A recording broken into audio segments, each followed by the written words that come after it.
Welcome to another episode of Summoning Insight. I know we haven't done one for Worlds yet because I've been super busy with preparing for Flashpoint. It's obviously very difficult. I am a corporate man now.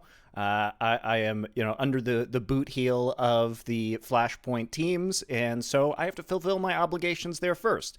And frankly, I think play-ins kind of suck, so I didn't really want to spend a lot of time or energy making a bunch of content for that. And the other unfortunate part is that when it came to doing a preview show, we only had like 1 or 2 days to do it because everything about Worlds is super compressed in terms of time this year, so didn't think it made a lot of sense, everybody. But sorry about that. I have something to say on that, though, which is like, because obviously people are going to think, but Monty, this year the play-ins weren't bad. There was all the competition. Right, let me just go ahead and say this right now, right? The way that it will be good is if the reason there was competition is the play-in teams showed themselves to be as good as teams from the other regions, right? The major regions. As in, the major region teams sort of held serve. They played at the level you'd expect. And then the play-in teams come up to their level and we have an awesome match. If that happened, by the way, I'd be totally up for watching play-ins. At that point in time, yeah, of course. I'd watch all the matches. It'd be very interesting. Maybe it turns out a team from Brazil's actually better than a team from Europe or North America. The problem is this. Like, first of all, look at the game over the last few years. And I would say since about season 6 onwards, the play-ins have gone from being like, definitely the better favorite team will win every time. It's like 95% chance or something. And what are the reasons why that would be, right? It's not just because they're from those regions. I would speculate simple factors like, if you've never, in the world where you could do all that vision control, if you've never played against a team that can do that at the highest level, you will naturally make all kinds of mistakes where you were not punished for it, or you can't punish them, and you'll just against your local competition win, and so you won't sort of have the sort of routine of how to play. Like, I would give the analogy of it's like if you went from being a good college team to playing like an NFL team the next week. You just wouldn't have ever played in that circumstances. So in the past, it made perfect sense where it was so disparate in that regard. The problem I have is, like, right now, I've watched a whole bunch of those playing games. I watched basically most of the upsets that were happening, all the big main games. And I have to say, it doesn't look to me, I know this is going to hurt people's feelings, it doesn't look to me like those lesser regions have actually like developed in isolation of the meta and become much better. I think that the game itself, just the way it's set up right now, makes it way more variable. I mean, I'd say we saw that in every region, except basically LCK and LPL to some degree. Like, every other region had crazy results, all split long, all playoffs long. And so what I would say, unfortunately, in that sense is, I don't think that's a product of like high-level gameplay in that regard. Like, I actually think what happens is, if you take a top team, so in this case, people are going to say, like, yeah, but Team Liquid are top teams. Like, yeah, obviously in terms of the whole world, but in their region, they're one of the better teams, right? Everyone's laughing at those teams when Team Liquid lost a game. Obviously, LGD, everyone was like memeing on, for losing all those best of ones. By the way, in the old format, they would have just been out straight away, wouldn't they? They lost the best of ones. It came 1 and 3, but the best of 5 saved them. My problem is this.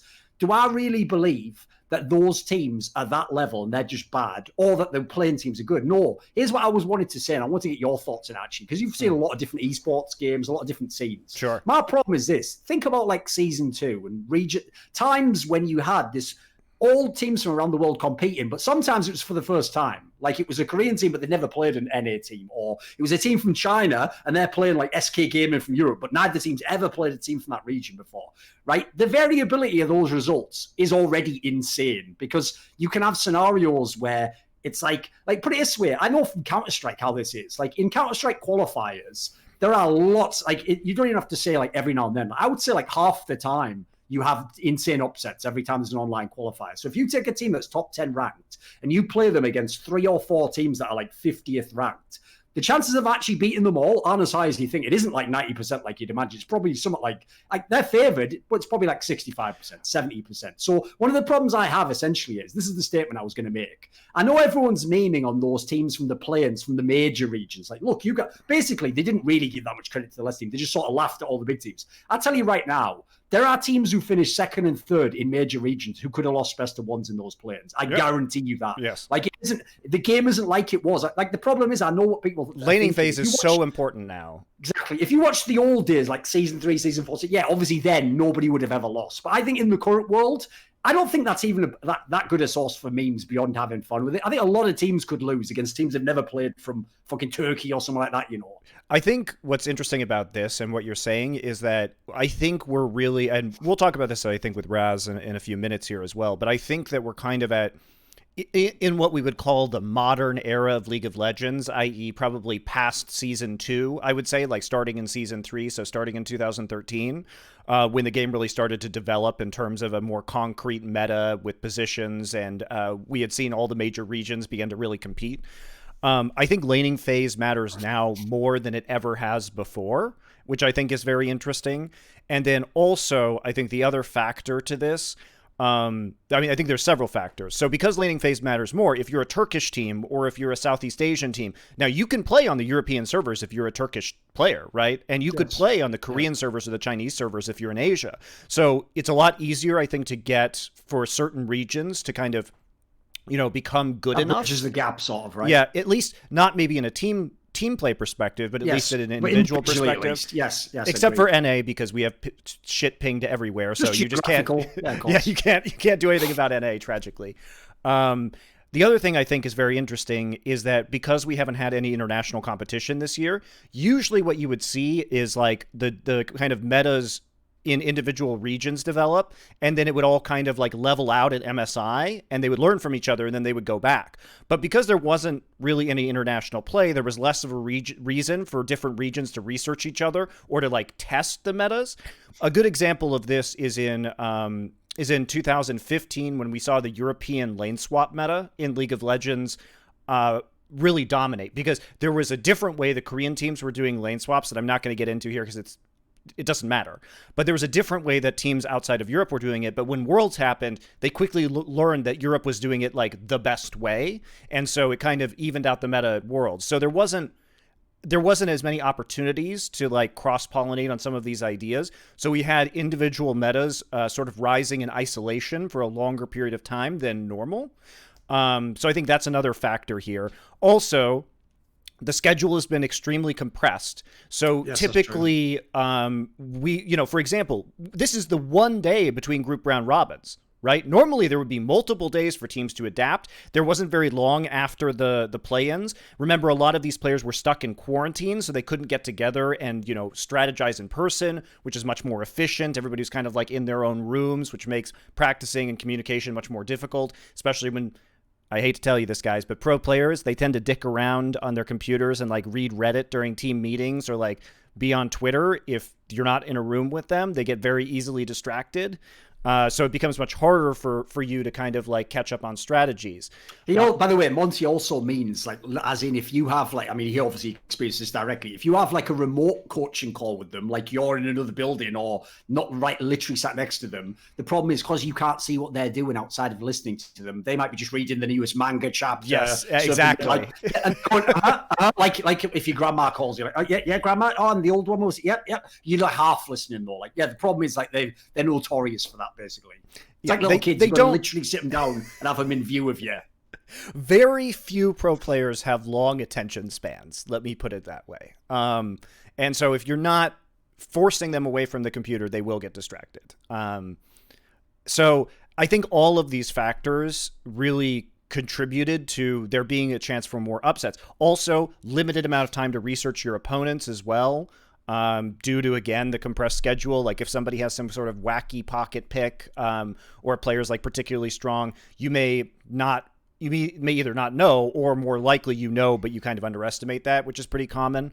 I also think that the teams that were sent to Worlds, like Supermassive is a really good example of a team that comes from a Turkish region that has slowly been getting stronger and developing quality players like Closer, but also having like some crazy vets. Like GBM was coaching that team, Kakao was on that team. So like some really legit veterans that are used to high pressure situations. So I think that there's like so many of these factors that just went into it. And then you combine that, and Razz was casting the play-ins, so we'll discuss this. I want to get into Mad Lions first with him. But you get into the factor that all of these rookies literally never had LAN experience this year.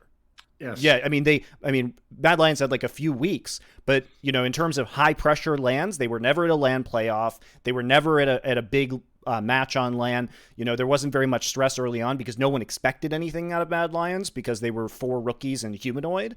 So that's going to affect performance for a lot of teams as well. Some teams are just going to perform better in low-pressure online environments compared to basically the first major LAN event of the year for all of these teams. So there's just like an insane number of factors that have led to these upsets. And I agree with you. Now, here's the interesting thing, and I think we can get into this with Razz as well. We have seen almost no upsets in the group stage of Worlds. Yes. Which is exactly the opposite. Arguably, the Fnatic Gen G one's the only one. But yeah, aside from that, it's G2 Liquid, but it's like G2. Yes. Like you expect them to like randomly drop a game in groups. Yeah, I agree. No, I would say that's why I found it so interesting, because actually the narratives people tried to take, not even from the series, but just the best of one part of the planes, didn't carry through at all. Like based on that, Team Liquid should never even have a chance in their group. Should be 0-6. Based on that, LGD would be getting wrecked by everyone, wouldn't they? It was supposed to be the most like parity in a group. By the way, one thing we should definitely bring up when we bring Razz on, so we won't get into it much here, is another fact that I'm very interested to talk about is this actually feels like we have gone back in time almost 10 years because, dude, when the fuck was level 1 as important in League of Legends as right now? Like, yeah, people used to sometimes do that to get a ward down, Monty. Like, maybe they know where like the lane swap's going to go. No one was really doing, like, these are like season 2 level ones where people, that's why draft can, on the one hand, matter incredibly, but sometimes not at all. Because, yeah, maybe you outdrafted them completely, but then they just fuck up the level 1 completely. But now, like, one team that should have been behind in the draft just has a kill at the being level 1, or just, like, it's ridiculous. Some of the people are putting way more effort into that, it feels like now, whereas before, sometimes people just did the gentleman's handshake and just, like, looked at each other and then went back to the lanes, didn't they? Like, it feels like now a lot more teams are trying to be creative at that point. I think it's exciting. I think when we talk about the upset of Fnatic versus, Liquid versus G2, that was a major factor, right? Core was, in there getting the kills at level 1. Again, arguably not an upset. Just like Gen G versus Fnatic is like, I think most people would have expected Gen G to win, but not by a lot. Like you'd take that 60-40 probably, giving Fnatic's form in the playoffs and Gen G not coming in as, the top Korean seed or anything like that. And the parity we've seen kind of between Korea and Europe over the last couple of years. But yeah, that's my point, man. Like, basically if you didn't see the play-in games from LGD and you were looking at these groups at the start of Worlds, I think if you're picking the favorite in every one of these matches, the only times you might not have picked correctly out of all of the games, which is 24 games, which is pretty crazy, is like, what? It's just TL over G2 and Fnatic over Gen G. That's like shockingly accurate. So I think that's a very interesting topic of conversation as well. So we're going to go ahead and take a quick break, guys. Let's get Razz on, and we'll be right back with you. Okay, after a very brief interlude, we're here with Razleplasm, caster of the play-ins, as we were just discussing. Actually, your first time casting an international event, despite the fact that you are no longer a caster. It's weird that they make decisions like this. I think the COVID thing definitely helped in that decision. Sure. I think it was a huge. You're already in the region. Yeah. Yeah. So I'm already in LA. Is this right in their backyard? And I actually casted maybe like some academy games, so they already knew like how I operated. But man, it was fun casting, but like having the entire year of just coaching full focus and then like kind of coming back was a little nervous, but I was glad it worked out. Oh, so they were like, right, you do academy, and that's sort of the trash tier planes of like LCS. So it's like, yeah, let's put him on and let's be a natural fit. I think the thing is this, because a lot of people have noticed, right? Riot has this weird thing where when someone's actually trying to be a full-time professional commentator, like they're just sat like some fucking girl I dated 10 years ago, waiting by a phone for it to ring, like, please, he said me call, and then it's nothing, obviously. Whereas meanwhile, the second you retire, because like this is where you Papa know Smithy too, man, last year. And Deficio trying to get him this year. I can tell their whole angle that they're trying to do at Riot is, dude, they love negging. They love the novelty of only bringing you back after you've already said, I moved on from Cassidy, because they just want that whole like, what's that? Whose music is that? Deficio? Oh my god! And then it's like all the fans are like, oh my god, I can't believe he's back. Like, Whatever. It's whatever. It's just novelty, isn't it? I think that they just respond really well to negging. So when you reject them and ignore them, that's when they want you the most. Dude. They go crazy. They go all crazy of a sudden they have to get your attention. Be like, oh, the fish show. Would you like to cast Worlds Finals? It's like, mate, I couldn't even. Well, I won't go into that, but whatever. He tried to be a team GM before, didn't he? So right, but slapped his body. If everyone remembers that, no one remembers that. No one remembers Copenhagen Wolves. Am I the only one? Am I? I don't think so. We all remember that. I do wonder if he's gonna like return to casting now, depending on. I haven't talked to him myself yet. The GM, listen, Deficio, love you, mate, but stay the fuck away from being a GM. That didn't work out well, mate. You know, that's all I'm gonna say. So I think casting. Hey, to be fair to Deficio, he did have to struggle with Astralis Group, like trying to cut his pay and like, yeah, sure. You know, screwing. There were some factors. there were some rumors going on out there about Astralis Group and their financial situation. It does make your job a little bit difficult as a GM when you have to walk into a room and explain, "Hey guys, who would like to take a voluntary pay cut?" You know.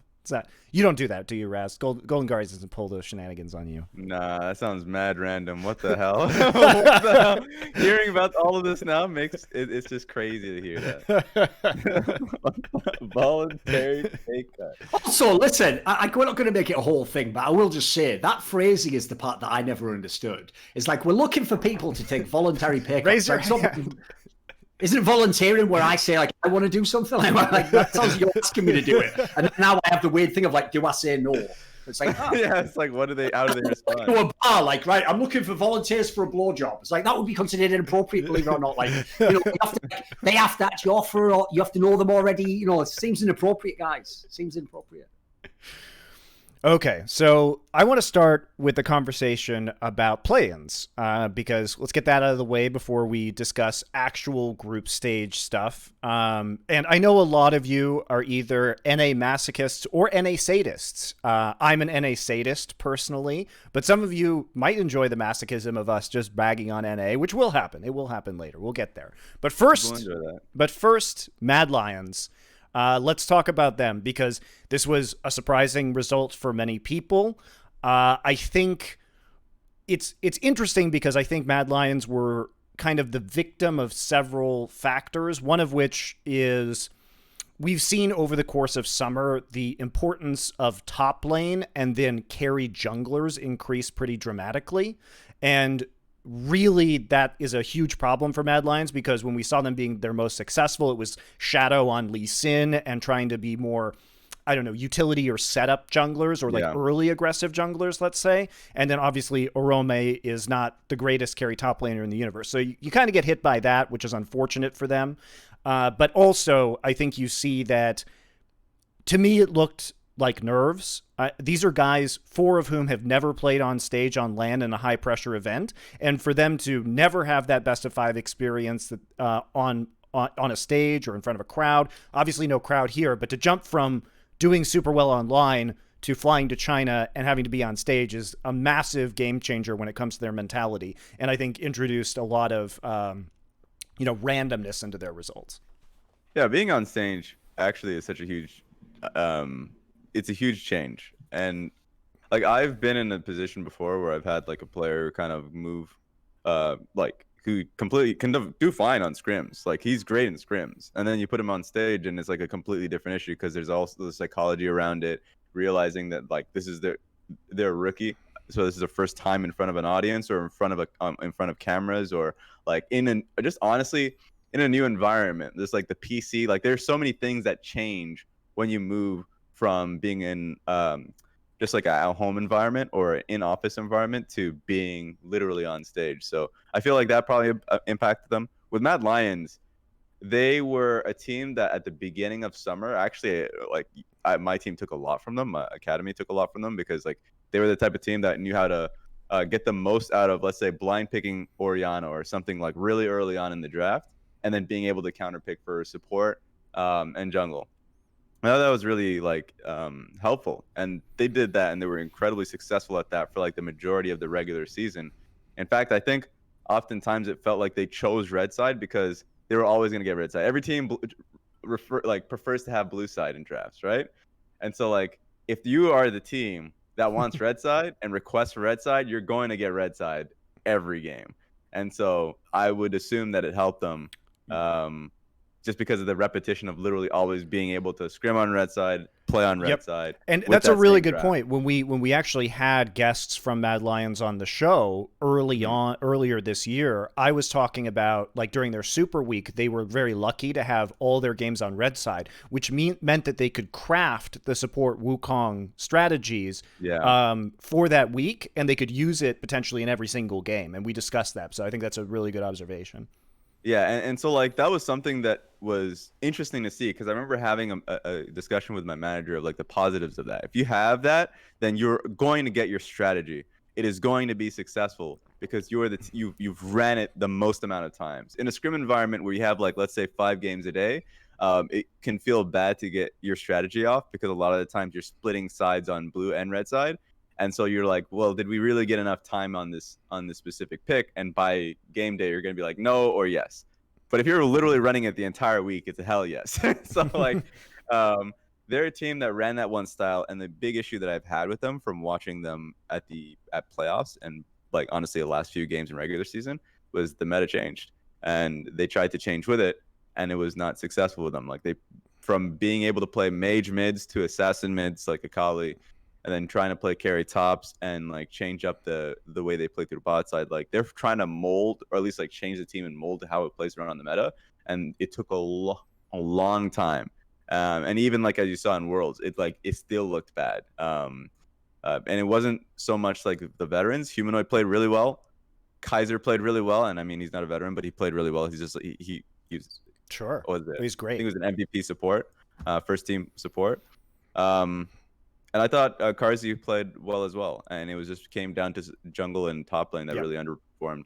Yeah, I agree. My main issue with Mad Lions, to tag on to what you're saying there, I don't think Karzi played bad. It's just the problem is, if you look at the difference between when they played through bot lane and when they tried to basically make him do what Doublelift had to do in the LCS playoffs, where, like, now you're just like the center player and you're trying to play through top. He looked way worse in the latter. Like, he wasn't terrible, certainly, but before that, he was considered one of the best players in the team. So the problem is, like, aside from Humanoid, that was the only, like, true threat you had on that team, because Karzi wasn't even meant to be. Like, half the picks were carry top picks. So my issue is this. The two clear offenders are obviously Arome, the top laner, and Shadow, the jungler. But the problem is, I don't even blame Arome that much. In my opinion, that's just not his style. Like, he's just unlucky with the meta. Like, actually, if he's been a weak side player and he'd just been tanks all day long, I think he would be fine. I don't think he would be at all a liability. So I don't have an issue with that. I mean, I can say that's where it's probably not a great thing that his coaches and everyone in his team played sort of defense for him being a secret top carry top laner on the basis that apparently, like, in scrims and 2 years ago in amateur scene, he was good at doing it. Like, I don't really give a fuck. That isn't going to help you when you play against people at Worlds. You may as well have never played carry tops in that scenario. So my issue really is, I think the person who really was the liability has to be Shadow. Because, as we're saying, like, when he had Lee Sin picks, he was smurfing on people in the summer. He was unbelievably good. In fact, what I wanted to do was transition this into a topic, which is quite an open-ended topic for you guys, which is, I noticed actually throughout the split, if you ever have coaches on the shows, right? True, coaches maybe don't watch every game. They watch, the game for the opponent that's coming up, and then they know from scrims how good people are. But I've also noticed coaches are way more likely to do stuff like when we had Yamato Cannon on the Crackdown, I noticed he was talking about this. They won't give, like, the hot new flavor of the month guy the status of, like, right, you're the best jungler, you're the best top player. So, for example, in Shadow's case, they might be like, yeah, he smurfed in the game, but they're like, but I still consider Jankos the best jungler. And it doesn't matter that in the best of ones in the regular split, actually, I don't think it's even arguable. I think Shadow was outperforming Jankos. Jankos looked like he had some issues. But the reason why they're saying that is they know that when you get to playoffs, when you get to the pressure moment, it's a different game. So what they're essentially saying is, okay, I'll give this guy, like, he's slightly better at the moment, but I can't actually know that the other guy is anywhere close to Jankos till he does it in the playoffs, till he does it under pressure, till he does it in a moment like this. So I understand now why there's always a difference there. Like, I don't have a problem, by the way, saying that, like, Larson was the best mid at some point in time, because in the best of ones, he looked like it. But I don't mind it if people want to, like, hold that back, and it's like you had to actually earn that status. You have to, like, be tested in the playoffs or something. Because, to be fair, This year, particularly, if we looked at the playoffs and now play-ins and then worlds in general, there was a clear difference between people who were smurfing in the regular split best of ones and just never showed up in some of these other games, or were just like half the play, you know. Yeah, because the pressure environment, like you said, and also just changing in meta. Like probably like Shadow is the greatest example of that, but like there are a lot of players that just have that one pick that works really well during the split. But I'm always going to reserve judgment, and I remember I do this pretty frequently in the LPL as well. If someone's doing a really damn good job as an AD carry during the split, and you're like, well, let's just wait until best of 5 comes by when like RNG like kicks your head in, or like or like you just have to wait before you start crowning players as like the best. Yeah, and also there was a pretty late meta shift too. Like here's an example. In NA, FlyQuest manages to make it to the finals through the upper bracket, and then they get, Solo is exposed for being a weaker top lane player by TSM in those same finals. And so by the time they get to Worlds and we really see much more of a top lane focused meta, all of a sudden like FlyQuest isn't looking quite so hot, right? Yeah, I think that's a good example, because I'm trying to think about North America and how they can play through topside, and I don't see that. I don't know a top region for playing through top, right? I mean, they barely even played any of the LPL picks in this year's LCS. They used to have like 3 picks each, LPL would have a million top lane picks and all the counters, all the counter matchup. Feels like LCS never had that, dude. Yeah, because oftentimes the best way, or at least like a consistent way to play the game, would be mid to bot, and a lot of the times that would just mean that you're holding your top lane to be on weak side consistently, and so like you're on Shen duty, you're on Ornn duty, you're on like whatever it may be that will get you through top lane. Volibear is a great one. Like, so if you have a really confident top laner, then you have the option, and having the option is always a positive. But the best teams, Team Liquid, FlyQuest, like outside of TSM, I think TSM having an ability to play through topside really helped them out in this regard. Like watching FlyQuest, I think it's completely fine to be a bot side focused team. Like RNG and teams in the past have been able to do this in like pretty heavy solo lane metas. But you have to really pay attention to the draft.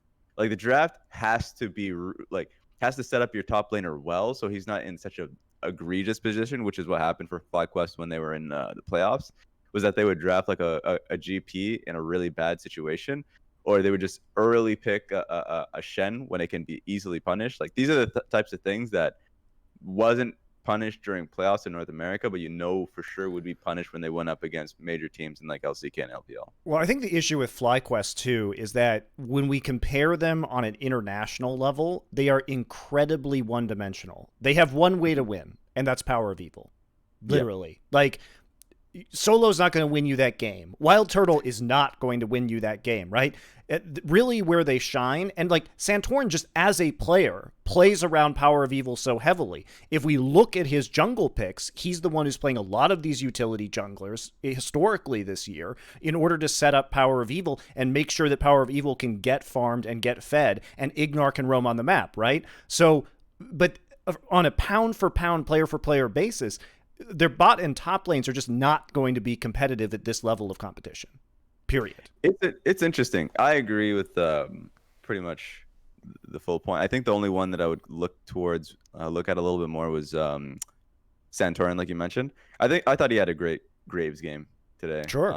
I would love to look back at his early levels, because I think he really recovered well where he was getting invaded on his blue, where I felt like most junglers would kind of flop. They would play really defensively instead of looking to try and match farm by going into the enemy blue and having your team support you on that. I think Santorin is a really smart jungler, and that comes to an asset. Also, at least in how FlyQuest performed in NA playoffs, their level ones were the best. Like they were for sure by far the best, like the smartest team in how they want to start the games off. But their strategy against Cloud9 was brilliant. True, very true. And so, like, yeah, FlyQuest were a great team at being able to strategize and play around Power of Evil, and Power of Evil had to hard carry if they wanted to beat Unicorns of Love, which is kind of tragic to say, because like you need more threats on that team, and it's pretty hard if it's just your mid jungle.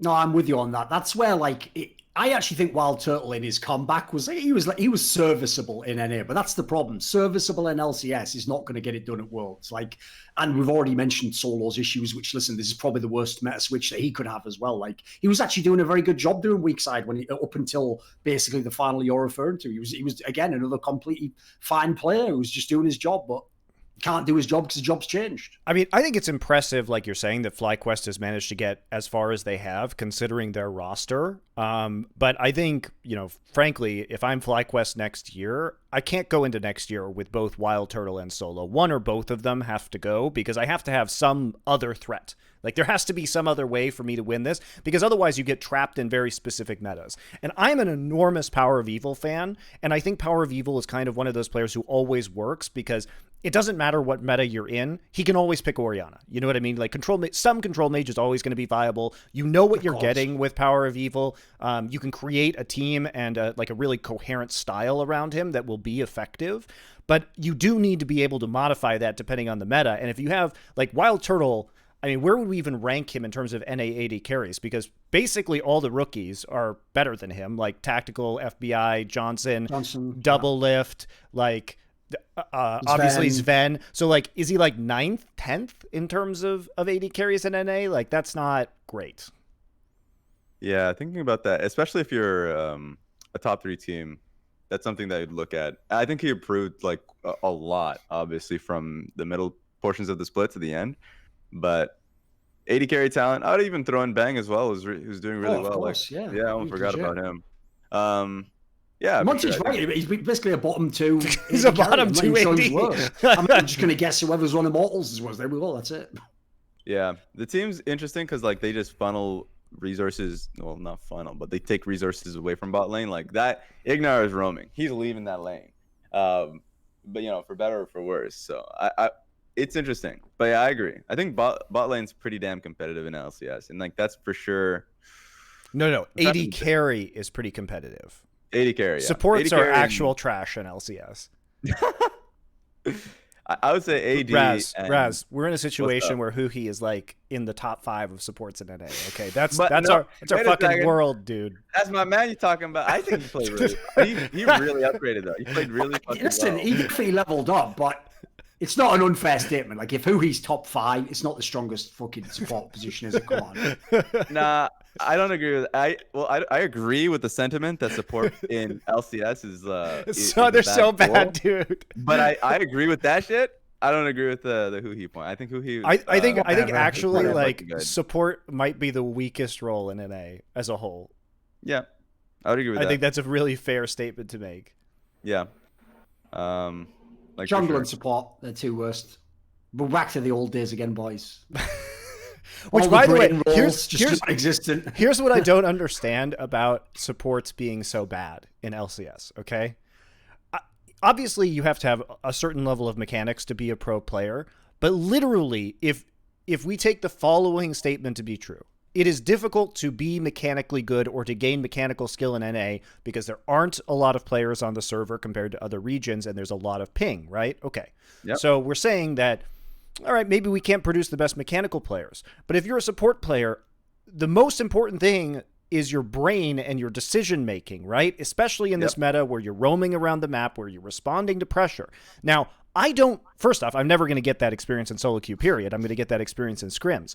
But in theory, support is the role where you should be able to look at some of the best teams in the world and say, I can probably do that in my games without, having the same mechanical training, because it's training your mind instead of your hands. I can't help the fact that about my ping in NA. I can't help the fact that I'm never going to get the reactions or the play patterns in a lane to be mechanically good in a lane matchup, right? Because the competition level isn't high enough. But I can, as a support player, look at a variety of options, at a variety of VODs. So really, for me, what's so confusing is, isn't this the position where we should be able to train the most natural talent from NA? That would be my argument. I think for the top 4 teams, that would be the case. Like I'm pretty fine with the top 4 teams. Like the pool is an issue, of course, but in North America at least, they are making the right decisions on the map. But the issue is like pretty much how they're risk averse. Like they're not taking risks and they're not looking to fight for like war vision or objectives or like proper timings if a person's out of position. So like that's one thing that I really enjoyed about Cloud9 that they had throughout the entire year. But obviously they flopped by the end, and I thought would be a great lesson and like push for every team to kind of be in that mentality or at least challenge it. Like if you're challenging that mentality, you for sure will be able to play well when you go international, because like you have already been molded by that mindset. Either you change or you become a team that is a slow-paced team that can defend from this shit. But obviously like they flopped, and that kind of blows in that respect. But yeah, to answer your question, I think topside, or at least like the top side of the LCS teams are pretty decent with support. But well, but here's the other point though, is that the import supports that are good, like CoreJJ and Ignar, many players come to NA and fall off a cliff, possibly because of the ability to practice. But those guys, I mean, CoreJJ still looks world class. I really don't think that support talent dies when it comes to NA. Yeah, I don't think so either. I think there's a lot of great supports in Academy as well. Just working firsthand, I think that there are a lot of great people. I know like you guys are aware of Diamond. Mm-hmm. I'm actually still high on Treats. I know that like I think once again, kind of throwing him in that environment is like you trial by fire, but it doesn't mean that he's not an option. I think he's a really solid option. Chime, rookie support player on our team, actually was such a hard carry. He's a really fucking good support. So there are great supports on the horizon. It's just where we are at the moment. Understood. So shall we begin the great shitting on North America? Oh boy. I feel like we just did. No. So we did talk about FlyQuest. Yeah. And, I think that FlyQuest is performing to expectations. Before we begin... They're also in the group that they haven't... Like, by the way... They have no chance of getting out of that group. You could play the best you ever play FlyQuest. I won't diss you if you don't get out of this group, mate. Yeah. You have the group with the two people ahead of you. They might play in the finals for all we know. Like, I don't blame you at all. Like, the difference is, it's the other teams that, in theory, at least should have something. Like TSM should at least have something to work with in that group. All right. Like, I've got to be fair with the expectations for this one. So, I feel like. Before we began, we were talking in the lead up to this, Razz, and I want to get your take. There were a lot of surprising results in the play-ins, but there have been basically zero surprising results, even in best of one so far in group stage. Yep. Like, really, the only possible upsets that you could say are TL over G2, which was a very close game. But also, we expect G2 to randomly drop games here or there because they're G2 and they always do that, right? And TL, we expected at least to be somewhat competitive. And then the other one was Gen G losing to Fnatic, which also is not a ridiculous upset. You would put that based on form coming into this event. Fnatic looked pretty good in the EU playoffs. They look comfortable in this meta. Gen G hasn't been super consistent over the course of this year, I think you'd say overall. So I would say we've had a couple mild upsets, but we haven't seen anywhere near the level of upsets that we saw in the play-ins. And in many ways, this has been, I think, the most predictable group stage so far in Worlds that I've ever seen. I agree. My pick'ems are literally just like, the only thing that I've actually stopped my pick'ems from being perfect is that I changed my expectation on LGD based off their play-ins performance. Oh, he lost faith. Oh, so I lost faith in them. I was like, I guess they're bad. I guess they're fourth place because like they just butchered every objective, like basic objective. Well, they look much better now. That's true. They look much better, and so instead of being a last place team, they're actually like fighting for second. So like, I agree. I think it's like play-ins was a weird one because I was really shocked that Mad Lions couldn't even get past that with like just how they played the map, because every play-ins team, maybe apart from obviously PCS, but that's kind of troll, like that's a bit of a whatever, and Supermassive, the Turkish team, like sometimes, but everyone sucked at Rift Herald runs. Everyone sucked at the most basic objective stuff possible, which is Rift Heralds and Dragon setups, and that's all it really is about. So if you are a team that is sacking sideways consistently to group up and you still can't do it right, then you have yourself some mad random games, and that's what ended up happening consistently. And it was a Team Liquid that was the most consistent team, that was like the tight ship, that was just smashing teams because they weren't getting shocked by like pocket picks or a team that was grouping too early and getting them picked off. No, they would play it patiently. Well, Mad Lions were oftentimes getting picked in on the move to those objectives.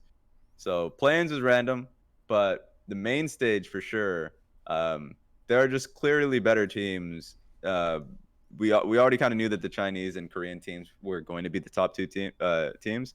I was kind of surprised a little bit by G2 versus Suning. I knew that was kind of up in the air. That was a great game, though. It was a damn good game. Like there's some games that, guys, there's some games where you can look at it and be like, okay, this was entertaining, but it was a fucking clown fiesta. This game was literally just a great game. Like it was very entertaining, and the quality of it was very high. Like this is one of the all-time great groups games of any World Championship. It was excellent. Yes, it was amazing. And I would not be surprised if it was a finals if Suning was ramping up, like both teams ramped up for it to be the case, right? It should be like a best of 5, in my opinion. But like we'll get rematches. Suning, sure. I thought would actually win. Yes, between the two teams. When the game happened, I was like, great. That means Suning is not like shaking or nervous under those circumstances, because like they have 3 like fresh faces on that scene. Like Bin, Huanfeng, Angel. I would expect that at least one of them to kind of buckle under that pressure. Yeah, it did not happen, and so that's great things for Suning going forward, because they are a team to be feared, and they're also just a 3rd seed team, which means that all 3 LPL teams, potentially 4 if LGD like our consistent squad, are like really strong competitors going forward. Yeah, I think that's actually something that gets lost on people, is like when people are like, yeah, but I still favor G2 to get over Suning. Or so you favor the number 1 team from Europe to be the number 3 seed. That's actually how it should be if there was actually between the regions, guys. Like, what are you talking about? And by the way, as we saw there, it certainly is not a foregone conclusion. G2 damn well more that. And also, by the way, it's the specific team we're talking about, though, right? It's like, why wouldn't G2 be the favorite? G2 was literally in the finals of Worlds last year. G2 has lost 2 best of 5s in the last 2 years, one of which was the World Finals, and one of which was a random-ass game to Mad Lions, and they didn't even get knocked out. They still won. So they've only been eliminated from one tournament. They've won everything else in the last 2 years. So it is not, it's like definitely an upset for Suning to like win in a best of 5 against them for sure. Mm-hmm, yeah. Sure. Yeah. And also that, even though it's true, G2 never won against LPL teams because they didn't play them very often, and then they had lost the ones at MSI. Even so, you have to point out, like, that's also just like the nature of G2. Yeah. Like, they can just win an amazing game against Suning and then lose to like Team Liquid. They also lost against Fnatic in summer. They also lost against Fnatic in summer. But the point is that they've only been eliminated from one tournament in the last 2 years, and it was literally in the finals of Worlds. So like our expectations of them are pretty damn high.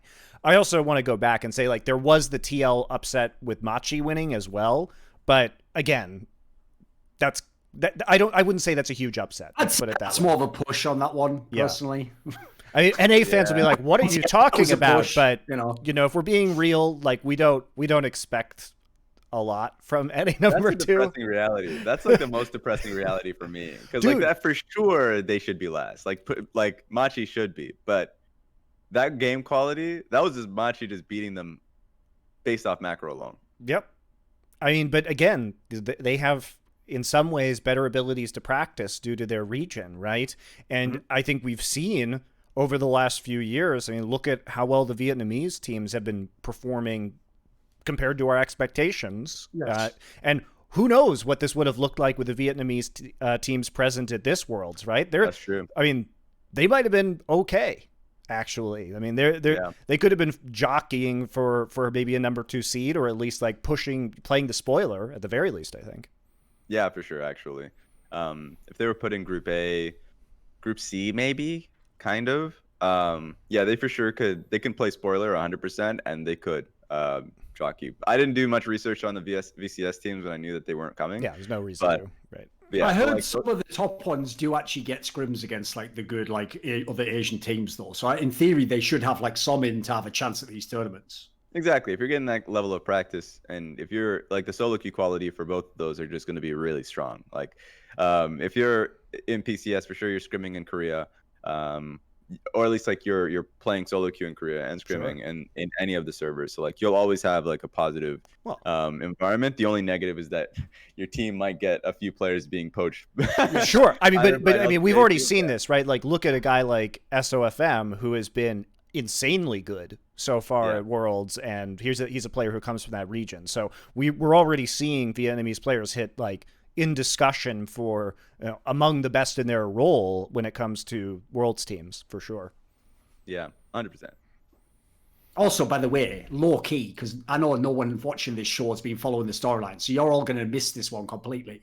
But since everyone tried so hard because of LGD messing up the first part of the players to force the narrative of like, it's 2015 all over again, look, all the LPL teams are overrated. It's like, listen, if anyone followed 2015 LPL, you'd know that one of the teams that should have made it was Snake, who had SOFM on them. So if anything, SOM's here to redeem the LPL motherfucker. He's here to bring back. This is like he's doing the end game move. He's undoing the snap. He's going to make it all the way back round. And this time, I'm just telling you, LPL's going to blow this world away. Just get ready, boys. Get ready. Yep.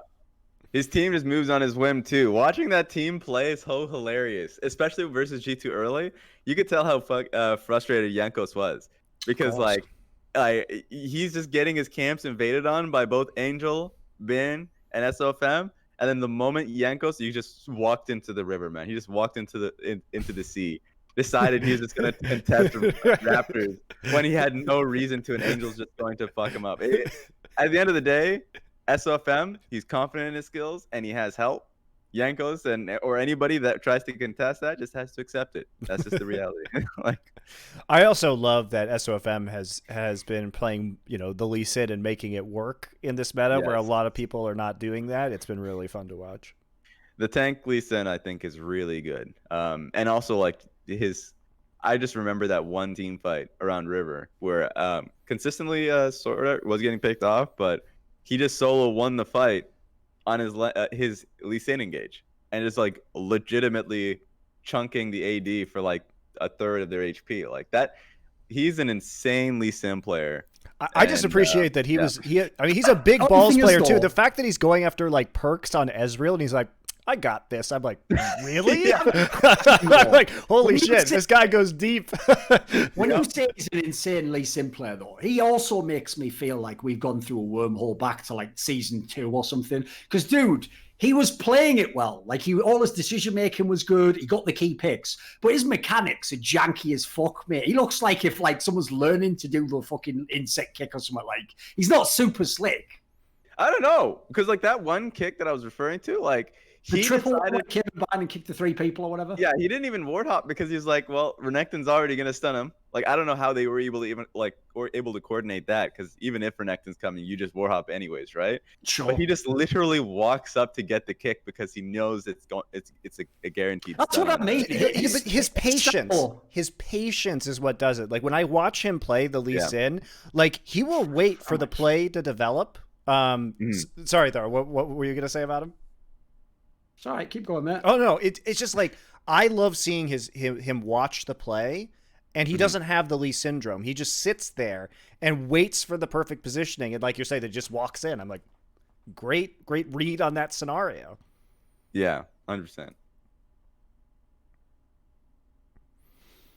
All right. Do we want to talk about the NA now? The actual TSM fiasco that's happening? Which, by the way, I'll just reiterate this because it's a fact. You cannot argue with it. It's a literal fact of the way this tournament is constructed. The tournament format is telling you TSM is the favorite to win their group because they are the only Pool 1 team in that group. So when you now see them sat 0-3, almost certainly going to lose that group, you have to ask yourself, which is wrong? Is the format wrong or is the team wrong? I'll leave the option to you. Buffet. You can take whatever you like. Take a little bit of both if you like. Pick one of all. Just saying, that is a fact. You cannot argue with it. It is a fact. So to lay the stakes for TSM right now, they actually do have to win all of their remaining games to even have a shot to make it out. And the scenarios are this, because the rest of the teams in their group are 2-1. Either everybody goes 3-3 and we have a 4-way tiebreaker, or they're going to have to play a tiebreaker with another team at 3-3. But they have to win all of their games. There is no other choice. They have 1 day off to prepare this. That's pretty rough. That sounds like the opening to some fucking anime episode, and they have only 1 Monday to do it. Like, okay. Actually, they don't play till Saturday. They don't play till Saturday. I lied. I forgot that we do all the groups in one day, so they do have a few more days. They have 3 days to prepare this, but they already had weeks to get to this point. Dead man walking, dead man coming through, dead man walking. It's like, It's give me pretty a break. wild. The way they're losing these games too is actually just like the first game, which is like the level 1 mess up where they for sure knew that they were gonna get invaded on, and then we're like Pikachu. Dude, I died on that where they like walk into the top side and then they're like, surely they didn't mirror invade us on the bottom side. Yeah. And What even if was they just that? walked out, I think they're okay. But then Alistar, Flash, Pulverize, like these type of things where I'm like, that's pure nerves. Like it has to be. There's no other way that you make a decision like that when you know you can get out. Maybe even loses some. But that one was just really wild to watch. And then there was the next game, where like Bjergsen Zillion is going down an insane amount of CS. I forget by how much, but it was unbelievable. I don't know if you know this, mate, and obviously we're not going to judge the whole episode based on what TSM fans say, but I'm not even joking, mate. TSM fans think that the Zillion pick was fine and it had nothing to do with Bjergsen. Because dude, that TSM comp fans, is course. So, horrific. I told everyone after LCS playoffs. I know people thought it was just Corp because TSM won, and I was trying to take the hit that I was going to give them when they lost the finals and put it forwards. I just said though, I pray that he does these Zillion fucking picks every game blind again, please. And this is why. Because it's like I said, the reason it'll never even get online, because how's it even going to get through laning phase? That's fucking hard, guys. There's a reason these picks aren't done in other regions. It's fucking hard to make that comp work. Well, the Zillion one for sure versus Set, you'll lose a lot of mana because like that Set's just a resourceless like juggernaut that's just gonna be able to push you in. You just have to be able to farm under turn. If he's confident, I mean, he should be confident to be able to do that. So like I have faith in like Bjergsen being able to do this like 9 out of 10 times, and he just obviously didn't do it because like in other matchups you're gonna get hard harassed by a ranged champion, where in this case like Set can't do shit to you. So yeah, that's my case on that. I think what was so funny about everything about this is, first off, this composition doesn't make any sense. Okay? Who is going to do damage? I want to talk about this game because I actually adored this game. Man, that's the thing that's tilting me. This is what I don't like about Bjergsen fans, right? Is it's got to be one or the other. Either you agree with me, which is that he's one of the few actually legit players in that team, in which case, spoiler, he shouldn't be playing supportive for other people. Think it through. That would be like if in like the Lakers now, like both LeBron and AD were like, we're just going to pass to someone else, let them take all the shots. What would the point be? They're the only star players. Like, so it's either that he should be selfish, in which case, by the way, I'd agree. Let's get him on all the strongest mid laners and all the best matchups. Or his team's good and he misplayed playing supportively. It's got to be one or the other. It can't be neither. All right. We need to rewind the clock on this one, because here's what I said coming into Worlds. I said either Bjergsen is going to continue to play these picks like he did in NA playoffs, and they're going to get absolutely shit on the world stage against legit players. Essentially band-aid fixes, by the way, these picks. And they were band-aids for NA, for fuck's sake, guys. Or, here's the other option. Or they change their style and they don't do this at Worlds and they figure out something different. There's no, them picking the Zillion, and again, especially in this composition, but we'll get to the comp in a second. What I want to reiterate is something that we said repeatedly about the NA playoffs and TSM. Remember, TSM was a team that had to play in every single stage because they lost in their first round, and then they had to win, 3 Game 5s, I believe, to even make it to win the tournament, right? And that was already incredibly unlikely that they were able to pull out 3 consecutive Game 5s, guys. That's not normal in a tournament setting. But on top of that, we said, sure, they're playing to their strengths. But the thing about those playoffs was it was like every team that played them was just inting into them. And if you hit a team like Gen G that has real macro, and you saw in this game what real macro is against TSM, because Gen G had all of the pressure, and sure, Spica was getting kills in the early game, but you'll notice that every time Spica got a kill, it was Gen G getting the Rift Herald, getting a tower, getting the dragon, something like this. And so really Gen G was just playing the map, and TSM was trying to stem the bleeding, but they were falling further and further and further behind every time.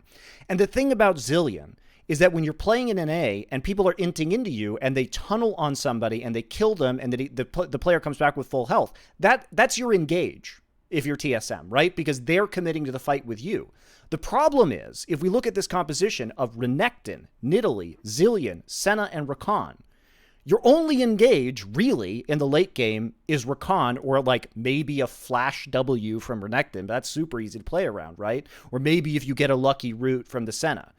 But really, you know, the Zilean ult is just going to be wasted here because it's so easy for Gen G to disengage from this composition or never get engaged upon in the first place. And there's no consistent damage output unless Double Lift hits like some sort of late game God Senna state, right?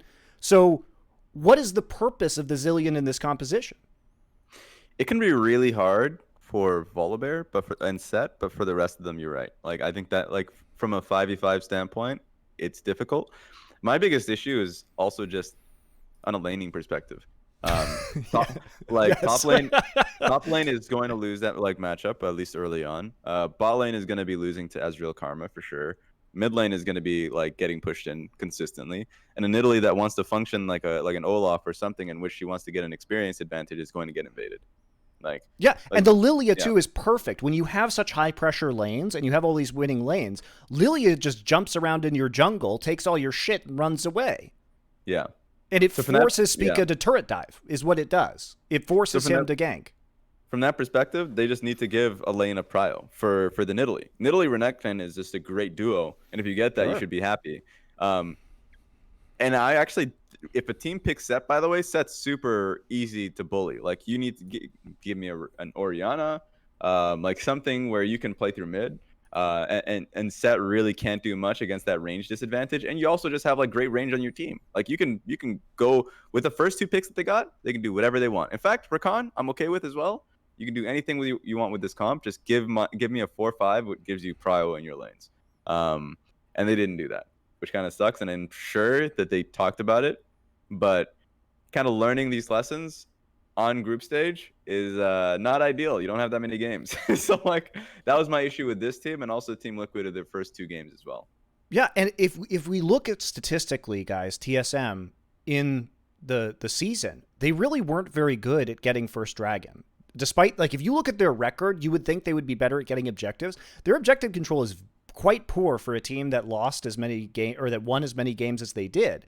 And so when you're up against these teams that are going to snowball the games off of dragons, that are going to play the macro game better to you, again, what TSM did in the NA playoffs was that they would allow objectives to go early, they would sit on like a 3rd or 4th Drake, and then the other team would just int into them.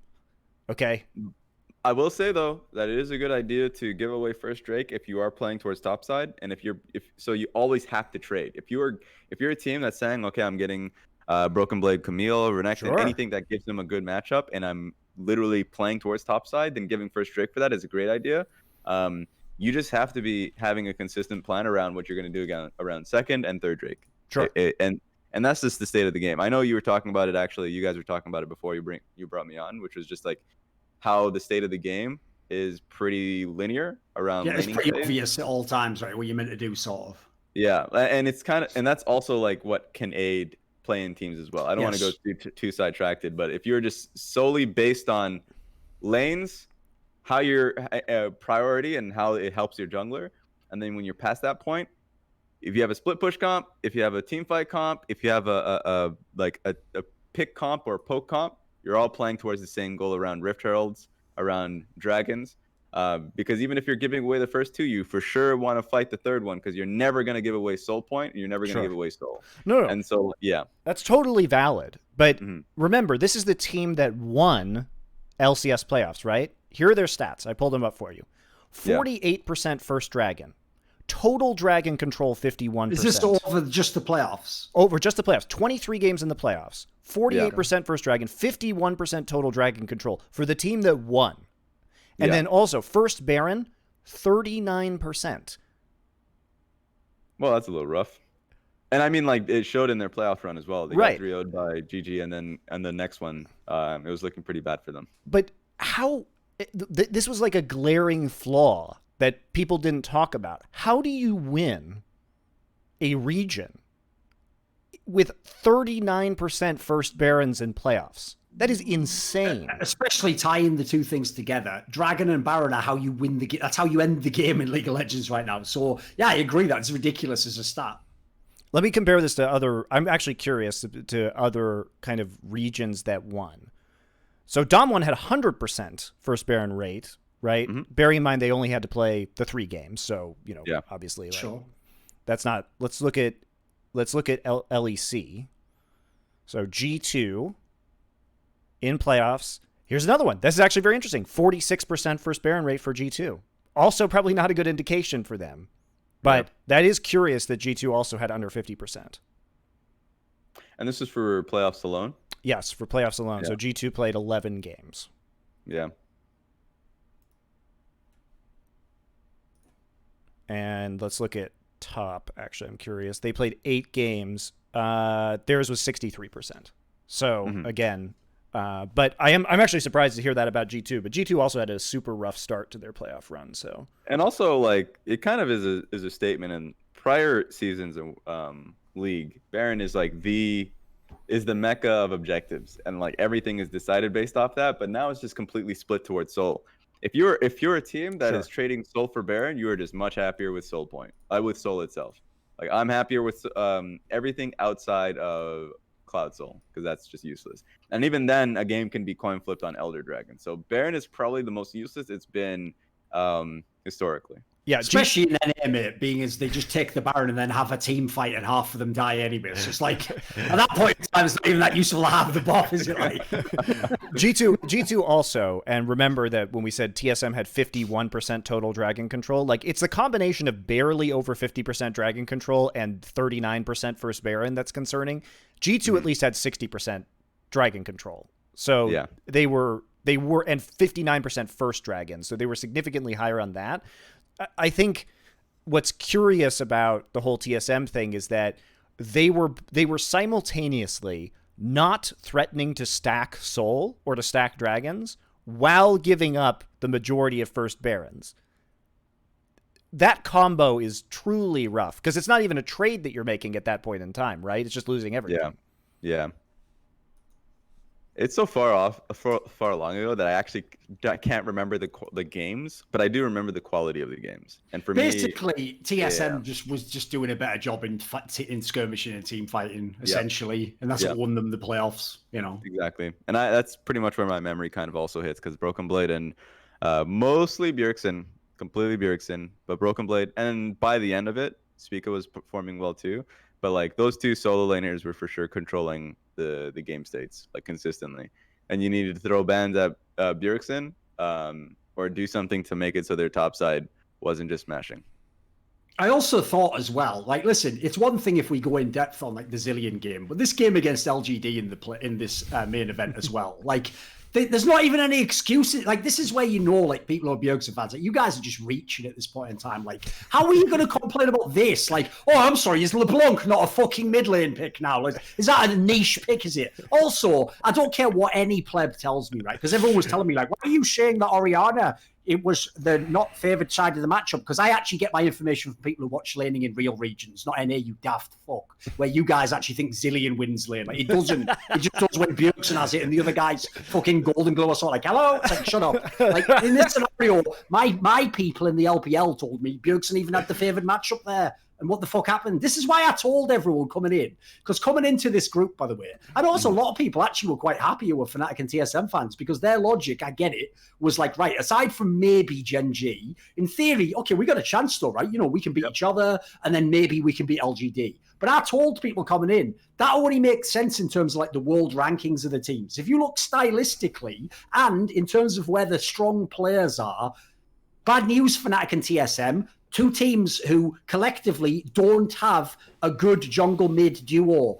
Like, TSM has a really good mid laner and a guy who's just starting to get going as a jungler. Fnatic has a really good jungler and then a guy who's been quite questionable as a mid laner. Now, who are the two teams you have in your group? Two teams where the entire game's based around the fucking mid laner and the jungle in their teams. Like, that's a bad matchup for you. That is not going to be a good set for you to play out all these best of ones in. So there's still not impossible in best of ones to get a win, but I feel like they're coming in on the back foot when they're facing those teams. I mean, I think I think that the comparison here is like the people who get excited about TSM at these international events are the same kind of people who get excited about anime titties, okay? Which is to say that they're probably both weebs, and also anime titties are great, but they're just a cartoon. They're a facsimile of the real thing. And even if they look super good, they look perfect, it's still worse than real titties, guys. You've never seen real titties. You've never seen them. You know what I mean? Ironically, Monty. I didn't even need to say it. Just fill in the blank in your mind. And once you know real titties, once you know real League of Legends, you don't want to go back to the anime titties, guys. So the irony here is, if anyone got lost in that, they're wondering, right? Well, which one is it who hasn't seen real titties? Is it anime weebs? Is it TSM fans, or is it metaphorically TSM fans? The answer is all, any of the above, and you pick. You know, that's all I'm saying. You pick. I think one stat line I loved coming into the event was literally champion kills a minute, right? And like at least like kind of showing how scrappy teams were coming in. And then all three of the NA teams were the least scrappiest, because like at least how they found success was literally wait for Drake, fight around Drake. Are you conceding Drake? Is the team okay? Most of the time, you're not really fighting for Drake unless if it's the third Drake, or fourth. And so like you're just not getting that many skirmishes off or team fights off for that matter. But that's what was TSM and LGD was pretty I think decided by that. TSM found many plays in which they thought they could win and they misexecuted.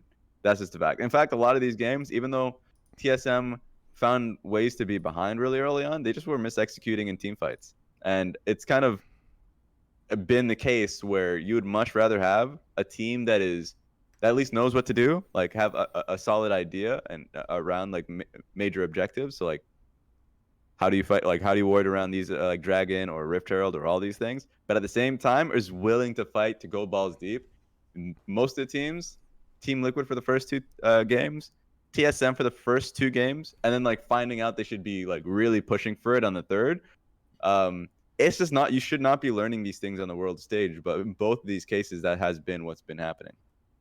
Also, listen, people don't get it. As an actual general, in terms of his total career, I think Bjergsen's a very good player. I think actually he's one of the better players Europe's produced, even including European players. Like he'd certainly make like a top 10 European mid laners list, of course. Like you just have to look at the body of work. But unfortunately, at best, like when he goes to Worlds, the best case scenario is you're just trying to find ways he wasn't the main reason that he was the worst player. He almost never actually pops off and carries the fucking game. Like I've just seen too many guys. It's not like it's been one Worlds sample. I'm talking like 5-6 Worlds of, well, maybe that might be 4 off the top of my head, but like he's had a few games that were good. But I also think, by the way, it's totally understandable. Imagine the pressure on him when he goes to Worlds. Every time he knows is almost on his fucking own.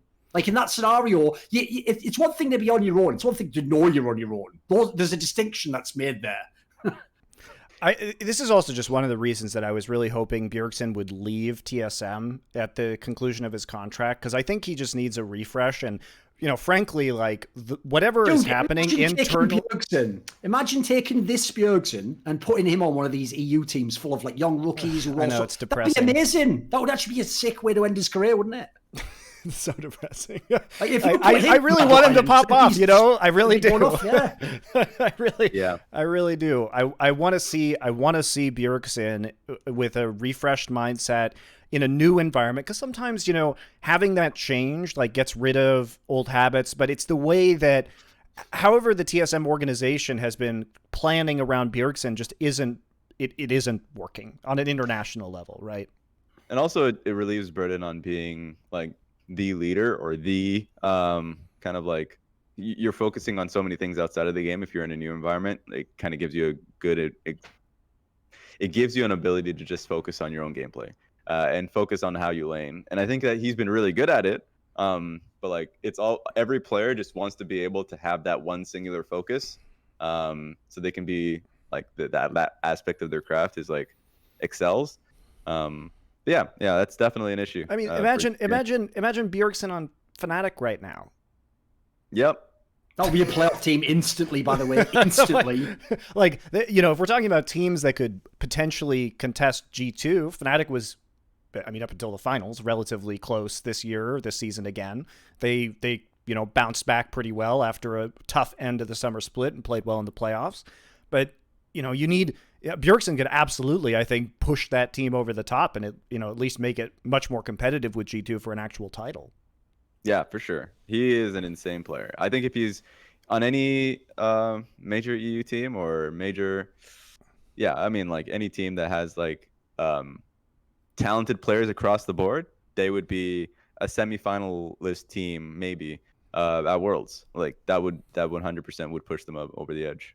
Because what I would say is this, like, this actually mirrors very much with my experience in CSGO, obviously my main game, in that whenever you have a team where it's like this scenario, where even though by the end of the playoffs, actually a bunch of the players in TSM were playing pretty well, obviously, like, Bjergsen had to basically keep them on life support before they could even come online in that sense. Like, if he didn't 1v9, they wouldn't even have gotten to the point where the other players started getting good. So if you look at teams historically, like in Counter-Strike, that had like one player who just hard carries and he's way above the level of his teammates, actually, it was almost a perfect, like almost a flawless record of when they would go to the major, which is our equivalent of Worlds, they would never be as good for exactly that reason. Like, first of all, everyone knows you have to go ham. And even worse, because you know it, the pressure on you is insane before you even click the mouse. Yeah. So as a result, it's very rare that anyone, even if in a normal tournament they were doing it, at the Worlds, when it is like the big tournaments that define your whole career, sadly, like the pressure is just going to be too much. And I also, to tag into what you said there as well, to make the guy have shot calling duties as well, it's like, that's just too much, mate. Like, just at least let me just fucking be a mid laner. Just leave it at that. Come on. I mean, I just hate to see great players in any sport just like have their careers or their legacies just like continue on this path. You know, one of the things that tilts me about the NFL right now is thinking about Saquon Barkley being on this dog shit Giants team for the prime of his career. Like, I don't want that for Saquon Barkley. He's such a great player. I want to watch him like ball out of control on an actual good team as opposed to just being in fucking prison forever. And or any of the classics, Megatron when he was on those fucking dog shit Lion squads. Yeah, all those players. It sucks. Because the sad thing is, right, this is the worst part. Even if the real heads know, like we know Bjergsen's good and we know it wasn't all his fault and he certainly didn't have amazing performances. The problem is this. There is a large swath of people who out through history, they'll just look at the results. And when they see the results, so in the case of the players we're talking about, they'll just go, well, they were never in the playoffs. Like, who gives a fuck? They can't have been good. And even though that won't be the case, like, I can't blame them entirely. The very brief overview is going to tell you that. You got to get the results at the end of the day, sadly. Yeah. It seems weird because TSM just won NA, obviously, and like Bjergsen has had many titles on TSM. But at the end of the day, like, I think he is better than his ability to win NA, and I would like to see him on a legit international contender because that's where we get most of our excitement. And if you're a fan of League of Legends, the game, as opposed to some LCS teams because you like their players' personalities or whatever, or they're marketed to you in your region, it is sad. Also, to see him listen, on that team. The last thing I want to do is stoke division and upset people. Don't even know why I bother saying that. It's not true, is it? But whatever. If anything, let's be real. I say that to further provoke people. That's not even true. Like, he is doing that. Like, well, obviously, I am, you idiot. Thorin, what do you think? Like, I think I just figured out who I am today. But I'm just going to say, why would I put this right after that last conversation? Just going to say, you know that guy Caps that everyone, including even Asian players, was like, this guy's as good as like some of the absolute best career. Like, he may be top 5 player in the world, fucking amazing right now. All I'm going to say is, you know my boy Jensen? There we go. You're not Pick or Rihanna. It's nothing, is it? It's just you play it in the lane, you get a few CS. Fucking popped off, didn't he? So everyone who's a Bjergsen fan, sit down. Sit down, get comfortable, recline the chair. Get your big, massive soda that gives you all diabetes so you can then not use that failed American healthcare system. As you're sucking away on that, right? Just sit back and enjoy the superior Danish mid laner whose name ends in Sen. The guy who always delivers it nationally. The guy you can rely upon to be slightly better than the fans say. Is a commercial there? Infomercial. That has been fucking good, man. Like, yeah, he's a stud. Past 2 games in which they were like hard carries. Like, obviously the one that he had versus Caps and like first of all, I didn't understand the Jace pick, at least like No. how it was played out. It was not a good pick. I was confused by that too. It was confusing, but like he played it really well. And even in the previous game when he was on Syndra, like stealing Baron and like a lot of the picks that he had, like he was trying his hardest to carry the team in a really fucking doom state. Yeah, Jensen has been really damn good so far at Worlds, but like it sucks because it's just overshadowed by the team blowing it in draft and in how they play the game. Yeah, also CoreJJ has been a baller too. I mean that upset that they had against G2. First off, CoreJJ really hasn't played, the support set, and he was great. And I liked the draft in that game because tactical is just a CoreJJ delivery system effectively. Like his tactical's entire purpose on this team, which I appreciate that they're playing to that strength, is like, don't die and let CoreJJ do things. And he's really good at that. And he's especially good at that when he can play Kalista and literally just hurl CoreJJ into them. So I'm all about their way they're playing. I've got a question for you though, because if we're going to talk about drafts, forget just the Jace pick, Monty. This whole draft from G2 was weird. Because these aren't even champions, a whole bunch of them play. Like, Jankos has not been fucking maining Nidalee. I can tell. He's not an LPL jungler, by the way, guys. Like, that is not a pick I expect from him. The Jace mid is weird as well. When you consider how many champions right now Caps is insanely good on and could pop off on. And then in the top lane, I know if you watch the LPL, they play tons of Renekton. Wonder is not like I was picking Renekton all the time in LEC. So those three picks in general, I thought were very... This looks like they were trying to do like an LPL comp or something. Yeah, I think the thing that's not helping G2 out is the fact that this is like for sure the meta picks. Like Renekton Nidalee, you need to be able to play it, and if you can't, then you kind of it's just like your permaban list. And maybe they were trying to really conform to the meta, which is really good. That's what you should be doing, and I think Renekton is fine. But like the Nidalee pick, I would agree, and they didn't set up for it well because like it got invaded on. Yeah, you lost a lot in the level 1 once again. Yeah. I mean, the problem is that playing from behind with a poke comp is really shitty. It's bad. Like, you ain't gonna win off that. Like, you literally, because if the other team, has the more tanky itemization or can get priority on objectives because against a poke comp, because the purpose of a poke composition is to kind of be there first at an objective and make it so the enemy team can't fight. But if you lose control of the game, poke comps are the most difficult kind of composition to come from behind on. And in spite of that, G2 made this game quite competitive. I was actually impressed by G2 because getting rocked at level 1 like that, and then, this Jace pick, which ended up doing nothing, it's rough to even be in that game. Most other teams would have just collapsed, basically, under those conditions. Yeah, like, first thing first, like, you're right about the draft. I think if they want to play poke, then I wouldn't like the Alistar. They know they're going into a set support. They should just be picking something like that gives them prio through bot, like so they can at least have push through bot comfortably. Karma would have been great here, probably. Yeah, or Thresh. I actually thought that Thresh was just being like a really OP pick there too. So like those are two picks that you can go for, and you can get control of an objective first. And then to the point that you made, G2 are just really creative. Like my favorite. Dude, those perks arrows were insane in that game. Yes, my favorite moment was when he fired an arrow through mid and Alistar went for a flash headbutt when he knew that the Orianna was like right in harm's way, and it just locked him up. Like it guaranteed the arrow, and I was like, this is just really fucking creative, and you don't see this from teams unless if they're a top team. So they showed that they can bring a game back off of what is a pretty bad draft and a really bad start in the game. They just have that level of creativity.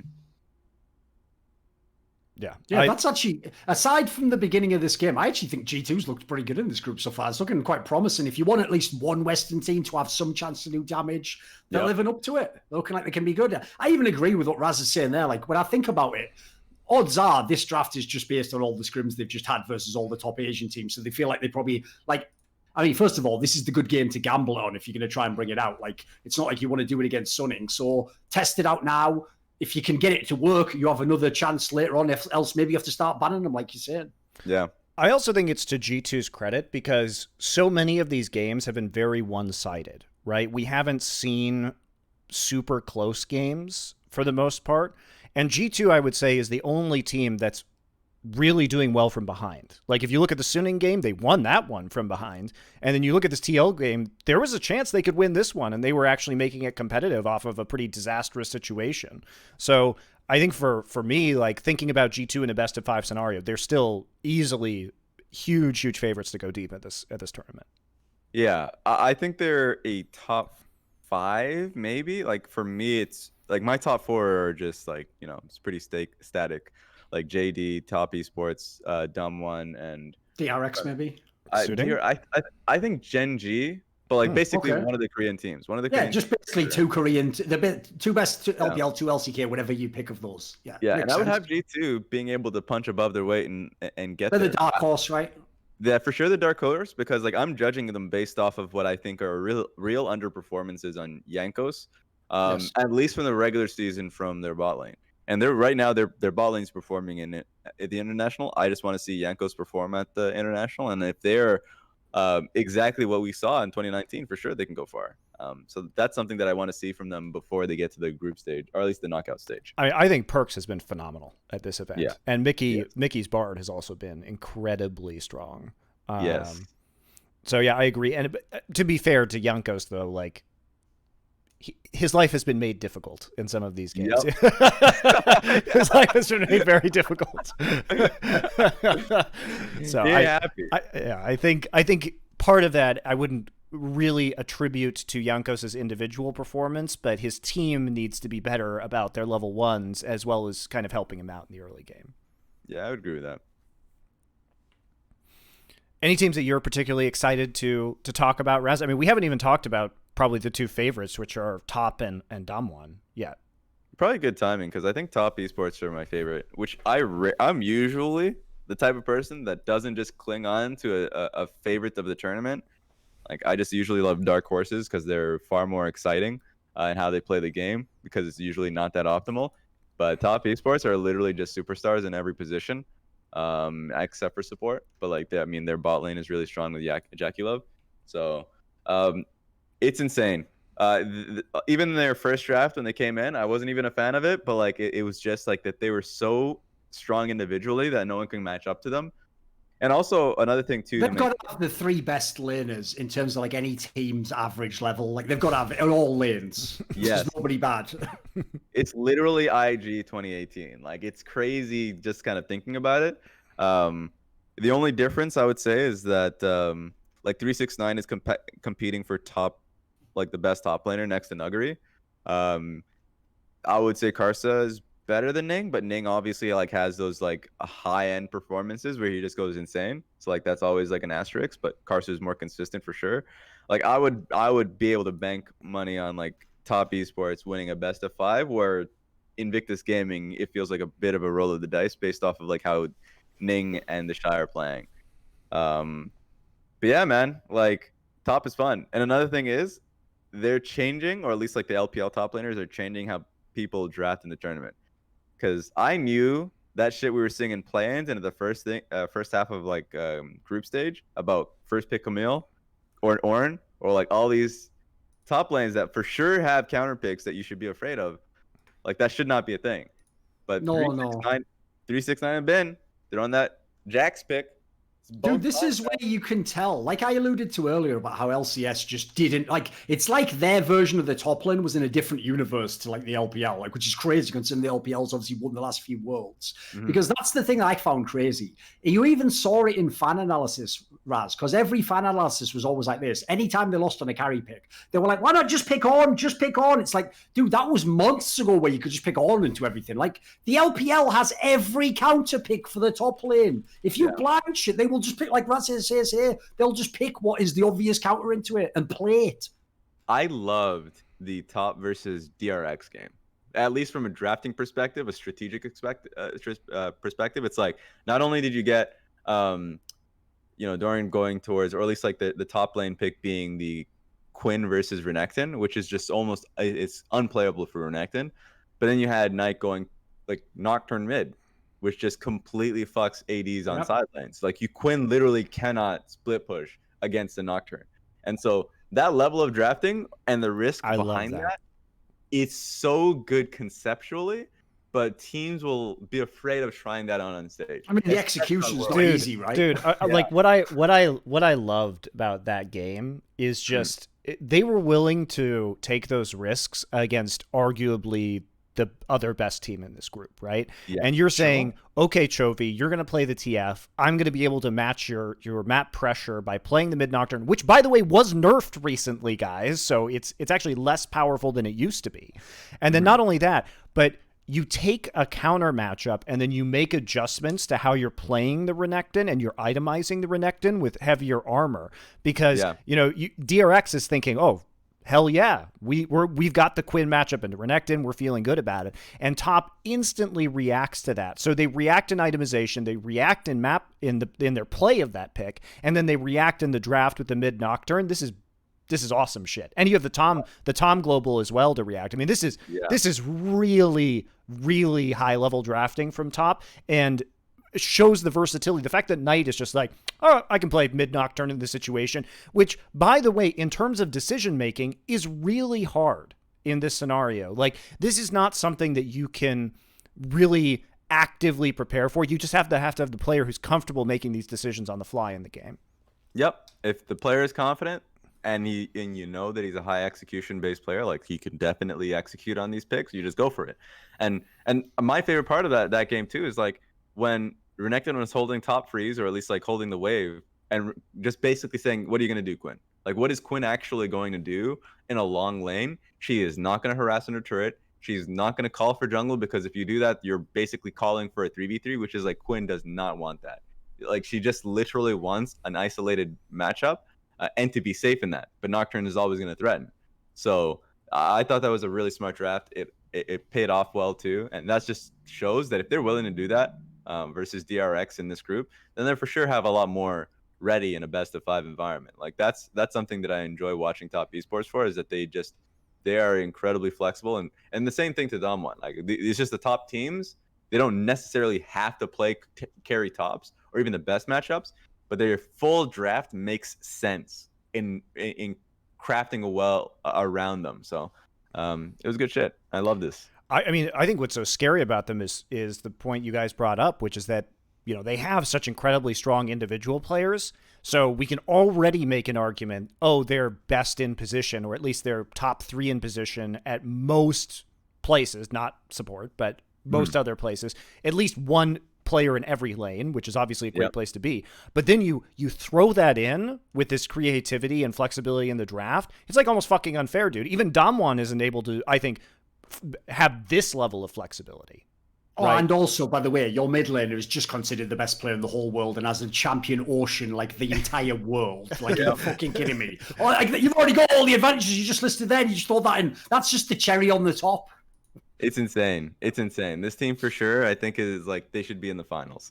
The only thing that can hold them back, Razz, is like some of them haven't been to Worlds before. So maybe if someone chokes in the playoffs. But aside from that, I agree. Like, unless some crazy draw happens in the bracket, they're almost a lock to be in the final.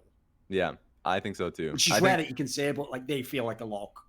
The only player I would say is in threat of like what you just said, of like really underperforming because they're new, would be 369, because that's happened in the past. He's not in the playoffs before in the LPL. Yeah, he's literally done that, and they've like benched him for Moyu, which is like, it's insane. If that's happened to you, I swear he's like, never again. He's like, Monty, have you ever heard the meme around 369's name that they have in the LPL? Because LPL, one of the things classically, Asians in general are good at like nicknames, stories, but the LPL famously is sick at like memes. I mean, even in Dota, like China's like the best for memes. The meme that they made was, the reason his name is like 369 is because it's like you're shaking a bunch of dice. So sometimes it comes up a 3 or a 6 or a 9. And if it gets to 9, obviously he's a god then, and he's a carry. But sometimes it comes up a 3. Because that's the way they explained the way that you'd every now and then just have like a totally shit performance out of nowhere. It's actually a banger, isn't it? Like, whoever came up with that?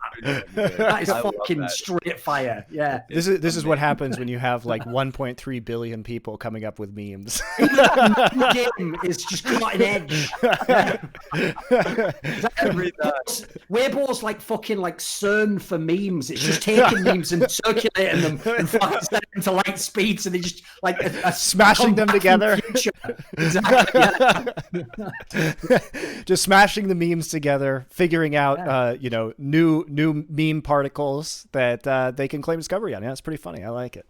Exactly. And like if we look at Damwon too, they're the only ones who we could say are kind of pound for pound capable of dealing with top esports. Mm-hmm. I think people will go back and say, hey, look at JDG. Well, they won in the spring split of LPL, right? But if you watch those games, Top should have won that series. That was such a wacky LPL final where I was like, I feel like Top should have won every single game, but somehow they lost the series, which didn't happen, after that point in time. I think that was a pretty good learning experience. And one of the things we also have to talk about LPL is that they've actually been playing LAN this year, right? Yes. So unlike LCS, unlike LEC, LCK did get more LAN time in the end, but then they kind of went offline and then back online, et cetera, et cetera. But LPL has had the most consistent LAN experience this year, which I think is another huge advantage for them heading into the World Championship. Also, they didn't have to quarantine. Also, they didn't have to leave their country, right? So they're coming in with some pretty heavy advantages. Yeah, that all of that is pretty big, which is even bigger surprise that LGD performed how they did, because like everything is working in your favor. Sure. The quarantine bit was something that I was interested in, because I was like, well, if they've already stayed within the country, like what kind of obligations do they have? It is like, no, they're fine. Like they have to get tested, obviously, but like they can just stay within their team house. Like they can literally go out and do whatever they want. From a mental health standpoint, big thumbs up. Sure. And just kind of, I mean, they also can operate within their team house and with their team and players, like face to face. All of these things are a huge advantage, at least in a practice perspective. That once again, you guys talked about before bringing me on, is like online. Good luck having those conversations. As a coach, pro players can't be trusted. You put them in front of a monitor, you don't know what they're looking at. Like, put it this way. You were once like remote coaching a European team from NA or something, Razz. Like, I'm sure you've had this shit where it's like having a call over Skype's very different from when the guy sat in the chair right opposite you, right? Yeah, which is why, like, for me, if you're doing things online, one thing that can help is like having your cams on, like during discussions and everything, so you can always like pay attention to body posture, like all of these things that you're like, this guy's not paying attention, or he is. But it literally is not going to be a solution to getting in front of somebody and having a real conversation. Like that's something that I even noticed from like just academy playing online. And like having to like coach and have these things online, is like even the players said, yeah, I mean, I missed out on those kind of conversations with other players that I would have very easily in an office environment, going up and saying, this is what I want. And, and this is what I didn't see after this game. Like that kind of feedback is super easy in person, because you're essentially cornering the person to have the conversation.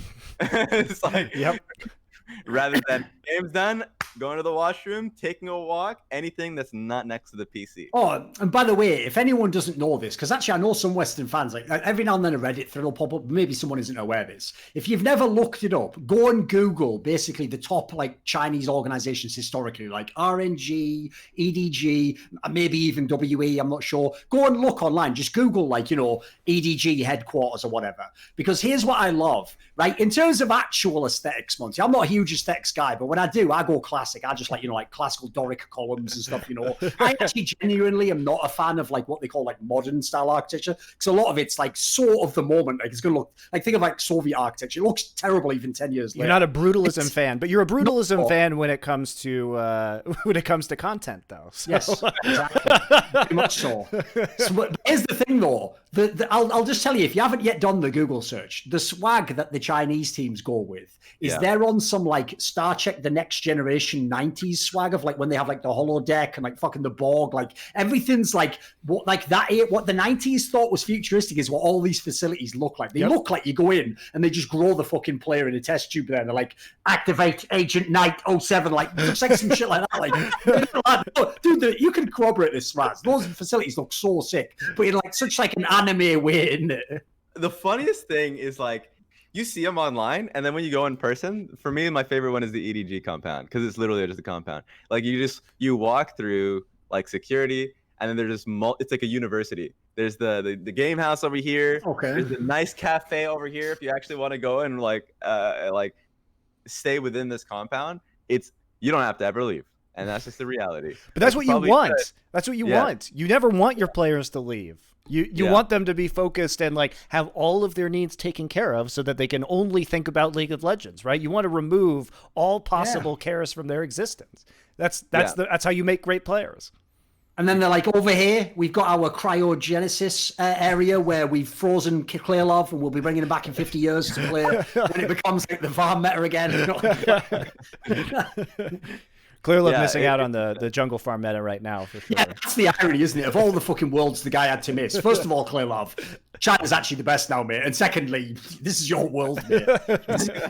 Dude, everyone's praising SofM. This was made for you, Clearlove. Oh, you made it through all those worlds. You couldn't make it in season 10. Come on, bro. Come on. Yeah. I still think he could play at this on this level in the LPL, but I just don't think he wants to take a spot of a young player. It's like if that stigmatism, like if you know you're better than the player that's underneath you. Like right now, I think he's better than JJ. Not mechanically, but it's never about the mechanics. The guy is just much smarter about the game than you. Okay. But that's a it's a side point about Clearlove. That's actually why I don't come back to LOL casting, Razz. You just hit the nail on the head. There we go. Wait a minute, wait a second. That doesn't even match the facts that I've learned from Reddit, which is actually what happened is when you finished with Overwatch League, you begged Riot to let you cast the LCS, and they said no. So yeah, it was truly my dream to cast the LCS. I made a reputation for myself, loving, the LCS and the quality of games. It wasn't because I had a genuine love for the game and an ideal that I wanted to cast like the best games that there were. It's, turned down all those all-star events because I don't like casting show matches, turns out. Mm-hmm.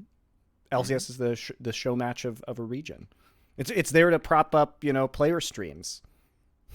To tie back into what we were saying before, I actually want to know what is Razz's take overall on JDG's chances? Because on the one hand, like the area I felt they're probably underrated is if I contrast them like I did with Top. Well, the good thing for JDG is the lower threshold for any of their players is probably the best of anyone in the tournament. Like if their worst player is who, like. Maybe Yagao, like their team is pretty fucking good. Like they don't really have any bad players. So like the actual overall strength, very good. So in that sense, in theory, they could play through every lane, they could play all that. But like I've noticed no one is really picking them to win though. So where are your thoughts on what this team should be like? I would say they're probably a third place team next to like Damwon and Top Esports, but literally only for the reason you mentioned about like player quality. Those players like Nuguri, Canyon. Yeah, I guess Canyon versus Kanavi is going to be an interesting one. But yeah, Nuguri, Showmaker, like these players I would deem to be much better mechanically. But JD have never been a team that has been like heralded for their mechanics. They've been a team that's been heralded for their team play and how they play through their jungler. They're just one of the smartest teams. Lumao is also extremely good. Yes. Yeah, they also have kind of like a sleeper strength in terms of the support, right? Yeah, their support jungle is insane. Lumao is one of the best supports. Not the best support now that I think about it. I'm going to have to look through a lot of the games in that one day off and just kind of give it a strong tier list of supports after this first round robin. But support, I would say just gut feeling that Lumao would be the best support so far. I think that's pretty fair at first blush. I've been impressed. Like Mickey X has obviously been doing really well. I've been impressed by Life's play also, which surprised me a bit. Yeah. I think he's been pretty darn good, but I think Lumao is probably the best support that we've seen so far in the group stage. What's going to suck for Life is that the last game is going to be the lasting impression for literally everybody, which is where he of course versus Fnatic and gets railed. But like past that, I thought Life was playing really well. To your point, like I thought Life was actually I thought he would be the person that performed poorly on Genji, and he did well up until like he got slammed for the Rakan game. No, and by the way, that makes perfect sense. He's obviously also a guy without the international experience that you don't know how he's going to do, etc. Yeah, that makes perfect sense. No, the problem is, like, I agree. Unfortunately, because he's an Asian player and everyone who's from NA hasn't watched him play, they're just going to remember that. Meanwhile, the same person has already done a fucking, like a TSM fans, right? Reginald sends out like the early warning message system, like, warning, TSM just lost a game. All please go to your boxes. They all come to the box in front of their door, pull out the Men in Black thing and go, right, what do you mean Bjergsen missed D on LeBlanc? I don't remember that happening. Right? Anyways, the best player ever. Let's go in the game. Like, we all know the double standard between East and West, boys. We all know the double standard. Honestly, it's every conversation around like an international event, it's constant. Like Monty, like you guys will know this, where it's just like people were questioning Suning, we're questioning LGD to a certain degree. Yeah. Questioning like top esports, even after like what was a scrappy game, and it's literally because they haven't watched a single game of this team. Yes. Like anytime a Western team performs poorly, or like or even underperform, if I would say like a player underperforms where they should be, they'll give them all the excuses and they'll say like, this is like, I've seen these games before. Benefit of the doubt, exactly. Yeah, exactly. Meanwhile, it's like, I thought you guys were telling me this team was amazing. It's like, how about you watch a single game, please? Like, educate yourself before you have this conversation. It's like literally any conversation from an LCK or LPL perspective is just like, watch some games, I beg of you, before you make a comparison. Well, it's also the results too. You know, if LGD had bombed out, people would have said like, oh, you know, LGD is a bad team, right? Not just that they had a bad event, but the excuse is always with the Western team, oh, they had a bad event, not that they're just like a bad team. Yeah, they would say they're a bad team, and what I've seen is also like, oh, LPL, that means LPL is underrated. They're like, no, overrated. Yes. Okay. They say they're overrated, and it's like, well, have you at least seen the fact that they got 0-3 both times versus Suning? Like, can you at least like watch those games or see on Gamepedia this event has actually happened? Because if you want to say they're a bad team for whatever reason, like, okay, you'd be wrong, but then don't have that transitive property saying like everyone is bad because you just want this one team didn't perform well. Dude, my other favorite thing, Razz, that is just the existential panic that happens on the LoL subreddit about NA every fucking year. And it's happening again right now. Like, I just don't understand, especially this year. We have spent the entire year, people on the like the analysts, on the talk shows, on this show, on every other show being like, guys, NA's like pretty bad this year. Like, this is probably the worst year of LCS in a long time when we compare LCS teams to other teams in other regions. Like, I wouldn't say it's like 2013 levels of, you know, diff, as it were, or 2014 levels, but probably it's the first time since that period that we've seen this big gulf, especially in the spring split, obviously with Cloud9 dominating. But if you have eyeballs and you are watching, because LCK has improved, I think, a lot this year compared to the last couple of years. Europe and China have remained strong. So really, like, the difference is pretty significant this year. And fans are, like, surprised that this is the results. Like, this is the result I expected coming in watching games, right? Also, can people stop doing that thing where, like, listen, Razz and Monty, I mean, aren't you actually from Canada or something, Razz? You were from the US? I forget. Yeah, from Canada. All right, so technically he's from NA, though, all the same. Like, I always forget, like, America isn't NA. But people do that thing, right? It's one thing with these guys. They are from America. In theory, they should have some vested interest. Stop asking me why NA is bad. Why would I give a fuck? That's like going to those people, what were they called? The fucking Na'Vi in Avatar, and being like, but how were they supposed to survive without the unobtainium? It's like, motherfucker, I live in a paradise. I don't care about those guys. They can fix their own shit. Get out of my zone. That's what I say. So why would I care? I'm loving it. I want them to stay like this forever. I don't give a fuck. I mean, what was really depressing was like, I will say the LCS playoffs were quite exciting, and of course, there's some bangers in the lower bracket. Yeah. So I did enjoy watching the LCS playoffs, but I will say for the entire rest of the year outside of the summer playoffs, it was fucking painful to watch LCS. Like, I was sitting there every week being just like, why am I watching this? And the reason is because I was doing this show, right? And that's what you guys care about for some reason. Can you please care about something good, right? Also, even in the context of saying it was exciting, which it obviously was, the second the fifth game ended of that final, and TSM won in the fashion that they won, and then FlyQuest lost with that draft, the second that game ended, it's like any like hope, imagine, dream, and it was going to be good was just gone instantly. It's like that moment when you're in the nightclub and you're still dancing and you have any drink. And then, you know, all of a sudden when they just turn the light on and the music goes off, and all of a sudden you go like, holy, what the fuck am I doing here? Like, these losers, like, fuck, I've got to get out of here. What am I doing with my life? Like, that was that feeling when that game ended. When that Nexus blew up, that was the light coming on. And then you look down like, fuck, actually, maybe I don't want to go home with you. Jesus, like, get me out of here. Oh, and I'll tag on something Razz said earlier. Here's how you know the people who didn't watch one fucking lick of the LPL is the the ones who are trying to tell me, Razz, like, oh, but I don't know how LGD is going to be able to handle Bjergsen. It's like, yeah, how would LGD, a team that just beat Rookie in a fucking best-of-5 series, how would they ever handle a guy 1v9ing? Because, of course, mighty Bjergsen, I mean, he's levels up. Motherfucking Rookie could have been like the best player in the world this year. Like they beat that guy in a full best-of-5. Like they're not going into the server like, shit, what if Bjergsen pulls out the zillions? Like no one gives a fuck. That's your world. That isn't the world the LPL teams are in, guys. Yeah. CA is honestly, no one fucking knows him, even though he's been at Worlds It's mad. Dude, we didn't even. I forgot we didn't even mention this about the Bjergsen Zillion, by the way, because we were so wrapped up in the rest of the draft. Dude, why would you pick that against BDD? BDD is literally a Zillion player himself. He knows how to play in Zillion and against Zillion in lane. Like, he's the last guy you should do that against. He's going to put you in the fucking dumpster. BDD is great. Yeah, for sure. So that'll come into play. But who?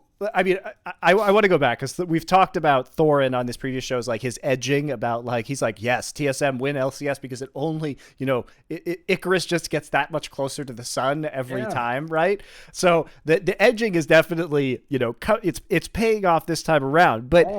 That's why I wanted that Zillion to be undefeated, because at that point in time, it's in their brain that they're like, we're undefeated on the Zillion guy. Yes. Zillion will work anytime. And meanwhile, all the rest of the teams are like, I don't care. What you want, Monty, is you want them to have the same thinking as Faker did in that game 5 of that MSI versus EDG, where it's like, listen, I know I shouldn't, but fuck, it's still a LeBlanc, so I've got to pick Avna. I can't be beaten on this pick. It's like, I want Bjergsen to think that, because, like you say, like, this is the ultimate edging. Why do I really give a fuck? Listen, for the memes, it'd be funny if Golden Guardians beat them. It's way funnier if they go 0-6 and become the first NA team in history to never win a motherfucking game at Worlds. As a one seed.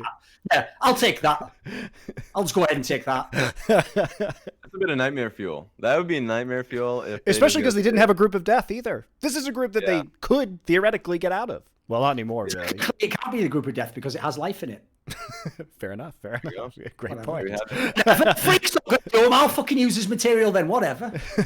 By the way, I'm actually kind of low-key surprised that there is a Korean player that would go by the name Life after the match-fixing scandal of Life in StarCraft. That's a bold choice. I don't think any Korean player would pick the name Savior anymore, so... Yeah, if something... Yeah, that makes sense. That's true. That's definitely... It's a bit of a... I was surprised to see that. Any other teams that you guys want to bring up as we close out here? Rogue, perhaps? Rogue is interesting. I love Rogue. I think it sucks that they're in a one group. They're basically the impossible group, right? Yeah, they're in that group. We're in Fnatic spot. That would be interesting. Mm-hmm. I think, if Rogue was in Fnatic spot, I think Rogue would probably they're playing the game, they would get out of groups. Would it be pretty interesting affair, right? I'd like to see all those matchups. Whereas, like I said, they're basically in the same spot FlyQuest's in. It's like, listen, good luck, try your best, do everything you can, but you're never ever going to get out of this group no matter what you do. So, just have at it. Just have at it. There's a possibility where it'd be a bad matchup for like Rogue to have Finn versus like Broken Blade or something, because Finn performed recently, but they just, if you watching their games, they look so damn well prepared. And the players are actually doing incredibly well in the first like 15 minutes of the game. So, I think Rogue is a surprise for me, because even though they're probably going to be the same damn placement, I just think they're playing much better than I thought they would. Here's the depressing thing. When I even saw that group drawn, right, bear in mind, like Rogue have very defined strengths and weaknesses. It's like, mate, it's bad enough that they're playing two of the favourite teams. You can't give them the two best top laners in the world against Finn. Please. Like, if you're right there, Razz, like, listen, of all the lanes, give them any other one, not fucking top lane, please. Think of the children. To be fair to Finn, he was a giant liability in the playoffs. He's actually been doing better than I thought at Worlds, especially given the competition. Like, big credit to Finn, because he hasn't been the reason why they've been losing. He's been holding his own for the most part. Of course not. I agree. So that's one aspect of it. I know we kind of already brushed over Team Liquid. One thing that I was just really surprised about Team Liquid this tournament was just like two things. I mentioned it earlier, which was like drafting for sure, but also just like their team play, like how they where they play toward, like their first game where they were heavily criticized for having no front line, no engage. I think that's okay. Like, if you think you're that good of a team and you're like, first of all, I wouldn't draft that. I think it would be a bad idea. But if they had like, they were just pummeling bot lane turret, and I was like, wait, guys, you lost first dragon when you had like better bot lane matchup. You lost first Rift Herald when like 10 minutes and 20 seconds, Roxa decides to go bot side and like try and kill, like a 3v2 kill bot side. Not even a dive, not even a setup dive. Just like, oh, you guys are doing really well in poking them out, then I'm just going to go and try and secure a kill. And then you lose a Rift Herald for that. I think that Team Liquid really needed to generate plays. Like, pull CoreJJ, or CoreJJ recognize that he can just go for Rift Herald. And so it stops the enemy team from just getting a trade on the map. But they were like just sitting in lanes doing nothing. And I was like, that was one aspect of the game that I was like, please, this is not what you do in LCS, or at least in playoffs. It makes no sense that this is what you guys were doing in play-ins, but they were succeeding at doing it in play-ins. But then they also did it in group stage, and then they finally got punished for it. So I'm glad that Team Liquid decided to change all of that. Today, obviously, it's like, it feels like it's a little too late. And we'll see if they can. When do they actually play? I think next tomorrow, right? They should play tomorrow because they're in Group A. Let me double check that. Yeah, they do. Although the G2 win in 2 days. Yeah, the G2 win is really important for them, because there is still a world where they go 3-3 potentially and like force a tiebreaker or something like that. They really had to win that one. Yeah, the reason is, though, like, listen, obviously it's not impossible they beat Machi. That's totally plausible. But the problem is they essentially probably have to beat G2 again, in my opinion. I don't think they're going to beat Sony, unfortunately. I think stylistically it's not a very good team for them. So, like, they might win. It's not impossible they beat G2 again. G2 have been known to lose best to ones. And everyone knows G2 might just do a wacky draft. Might happen again.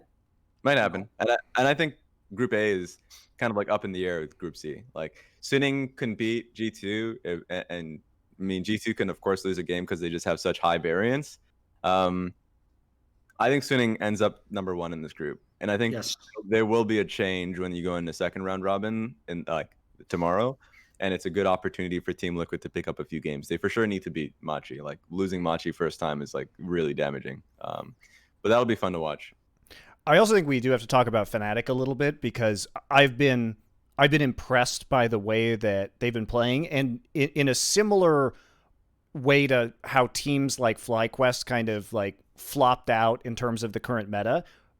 I mean, the meta is great for Fnatic right now, and the way that they're playing around Selfmade, and the fact that his Graves and Evelyn have been so good throughout this event, and you can have Reckless on more, I would say, utility-based carries like Senna and Jhin to kind of set up Selfmade. Some of his best as well. And also, you know, the factor with Fnatic is always Bwipo as well, because Bwipo is a very streaky player. Like, he was like straight inting at times during summer, but when he's on, he looks really good, and he's drawing a lot of bans. You also want him using carries as well. A player like that, they are liability if they're going to be weak side, for fuck's sake. But if they're just a strong side player, well, they're going to go in anyway, aren't they? So if anything, it sort of takes some of the liability out of the equation, I think. Yeah, and you hit kind of into Bwipo's champion pool as well, like Shen, Ornn. These are great, you know, Gangplank. These are great picks for him, and he seems to be really in form right now. So I think that the meta, as we saw them kind of activate in the summer playoffs up until the finals where they got stomped, and then also they have this, I mean, Selfmade's the best Evelyn player probably in this tournament, or at least among the top. So having him, you know, draw this ban is really, really valuable to Fnatic. So I think that they've looked good to me, and I think they're a fun team to watch right now. I think the only thing they need to watch out for is probably Nemesis. Yes, as usual. But his weaknesses are sort of glossed over, right? Because he can play. You know, he is weak, right? And obviously he's a reason why they're not gonna be in the finals, or, you know, make a super deep run most likely. But I think when you can have him play TF, or you can have him play Lucian, or you can have him play Orianna, as long as you can kind of like sneak one of those picks in there, he's not going to be losing you the game. Let's put it that way. Yeah, I think he's because I think he's strong individually. Like, at least it depends. There, like, this split this year has been pretty rough for him. Like, for sure, watching an LEC. This is probably the worst split of his career, this summer one, I would say. Yeah, I would agree with that. And I think the game that he had, even though people have said that Syndra versus Lucian is like good for Syndra, falling far behind in Bjergsen in that game. I mean, I thought Bjergsen was the better player individually, and he had a good game on that one. But like if Nemesis is in form, then Fnatic for sure is a team to watch in quarterfinals. Like they should definitely get past this group. So it'll be fun. I think Selfmade is an insane player. I actually think he's probably not even getting his credit because obviously people didn't come in high on Fnatic. If you want to look at players in this tournament, Selfmade is one of the best players at his position in this tournament. Like there's only basically a handful of Asians that are ahead of him. That's it. And even then, not all of them. It's also that they're recognizing that they can and should play around him as well. So I think it's smart by the Fnatic coaching staff and team to like really, really all in on him. I had this conversation on the show by the tail end of it, but I wanted to look back at this group and kind of get a better understanding of like the junglers as a whole. But so far, I would say it was like SofM, Canyon, and Selfmade. Like I think Selfmade has not had a bad game. He's gotten the resources and he's consistently, performed on it. Yes, he's definitely, for me, he's a top 3 jungler based off gut feeling and looking at the talent pool. Karsa, I forgot about Karsa as well. Yeah, but the thing about Karsa is like when he has such strong people in every lane, like it just makes you look better as a jungler. So it's a lot harder to evaluate individual performances. And as hyped up as Kanavi typically is, I think Kanavi has been. I mean, he's been good, but he hasn't. I think the other picks have shown more individually, right? He's not going to pop off and carry the whole game. He doesn't need to right now, does he? In this team, really tough. I probably maybe I should have had Kanavi a top 3. It's so hard. It's so hard this tournament, and that's going to make what best of fives that much more. Kanavi was bopped in the Damwon game, so yeah. The level one was for him, though. The level one. Here's the problem I have with the Selfmade thing is, to me, I know he's only played 2 years at the LEC level, and obviously only 1 year on, like in theory, a good team. I know Fnatic had their issues at times, but overall they were supposed to be one of the top European teams.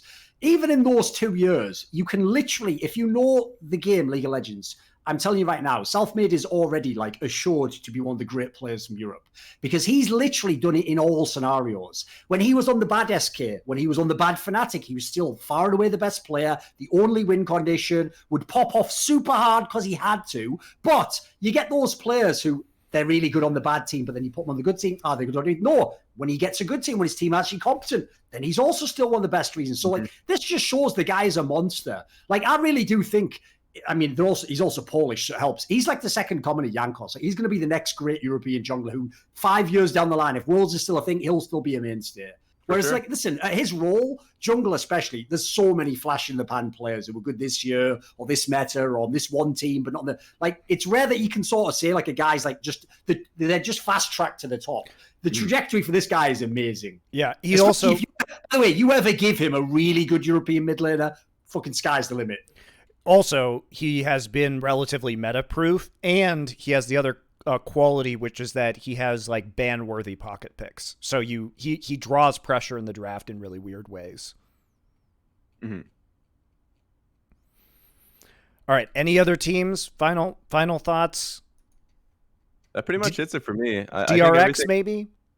Talk a little bit about Dragon X. Like I think, I mean, getting dumpstered by top is not really a surprise. They're performing basically at the level that I anticipated.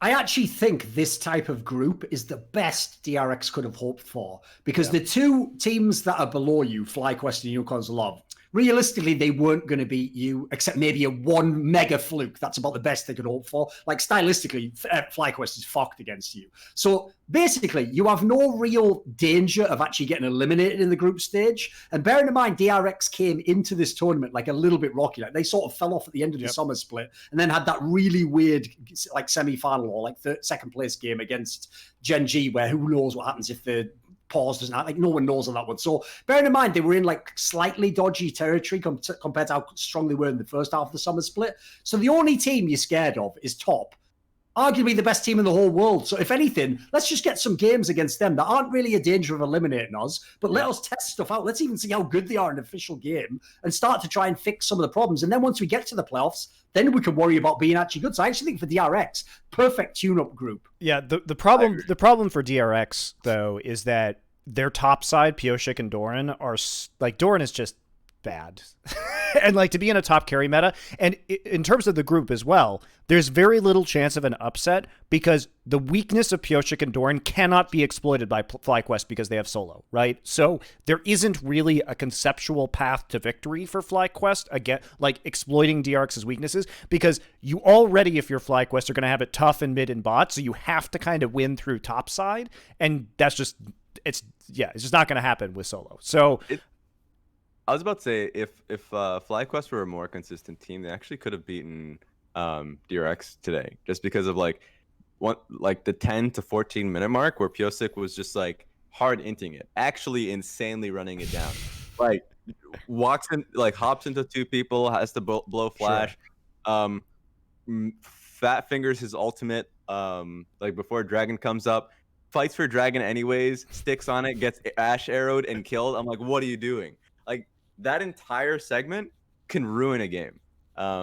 And you know, I can afford like benefit of the doubt for a lot of players, and I think that like Pyosik is individually really talented, but this is something that can really, if the jungle pool in this tournament is the best I've seen in a long time, like I for sure think he gets he's gonna have trouble, right? Exactly, he's gonna have trouble. Thorin's for sure gonna have trouble. If this team goes into a best of 5, I think they'll get bullied topside in a tournament that's meant for topside. Yeah, I think too that they're going to have issues, because if they take number 2 in this group, like there's a very real possibility that they just get eliminated in quarterfinals because of this weakness, right? I think their team. There's not another team. If you think about all the favorites, every other favorite has like a strong top laner or jungler. In fact, nearly all of them have the strong top laners, by the way. I think weirdly, the best case scenario for them Gen G or something is like, if I don't know, it's rough, dude. Maybe if G2 chokes and Sunning gets first, maybe that's like the best case. Like, even that's not ideal, is it? Like, no, that's what I'm saying. Is it's hard to see. I think they would do worse against G2 than Sunning. So I would say that if you're super optimistic, their best case matchup is probably Sunning in quarters. I agree with what Razz was alluding to, though. Like, the problem is DRX's actual team is good, and some of their pieces, when they're in form, could be amazing. Obviously, like 3 of their players, if they're at their peak form, would be among the best in the world at their roles. The problem is, this looks like they've just run into a brick wall of the meta, which they can't get around that. There's no, like, Pyosik already is a player who himself had issues in like playoff type settings. He would always underperform. The idea you're going to send that guy as a rookie and then have him perform at Worlds, and then that him and Thorin are going to like carry against basically the best players in the world at their roles. I mean, like, double expectation, is it? I mean, Pyosik is he's just fucked, man. Like, because if you think about the players that he would have to play against here potentially, right? Okay, so it's Pyosik versus Selfmade. It's Pyosik versus Clid. It's Pyosik versus Canyon or Yankos or SofM. Like, you're like, oh shit, like that's really, everything is just fucking awful for Pyosik. Like, every matchup trash, right? Yep. So I think like DRX is likely to, I mean, they're almost certainly going to make it out of groups here in second place, but they come in with the worst jungler in quarterfinals by not even a small margin, like a really big margin. That's why Razz is so right as well. And that it's not just that the meta favors top. It's that I agree. If you look at the roles, dude, jungle is the most stacked in this tournament. It's unbelievable. Like, in general, the best junglers from all the regions are here. Yeah. I mean, we talked about Yankos kind of underperforming, but there is a world where we go into quarterfinals, and besides Pyosik, Clid is the worst jungler. That's crazy. That's crazy to think about. That's wild. Like, Clid bottom 2 out of 8. Yeah, it's crazy because like even though people say a topside meta, and that's true. Like, topside a lot of the time incorporates jungle. You cannot have a jungler behind. Like, if you have a jungler that's behind, you just lose the map. And so, especially since a lot of the times it's like carries, like Nidalee first pick, Graves first pick. You're not seeing any utility picks, or at least like many utility picks, I'd probably say. And if you are playing just purely utility, then you're just not going to be a strong team.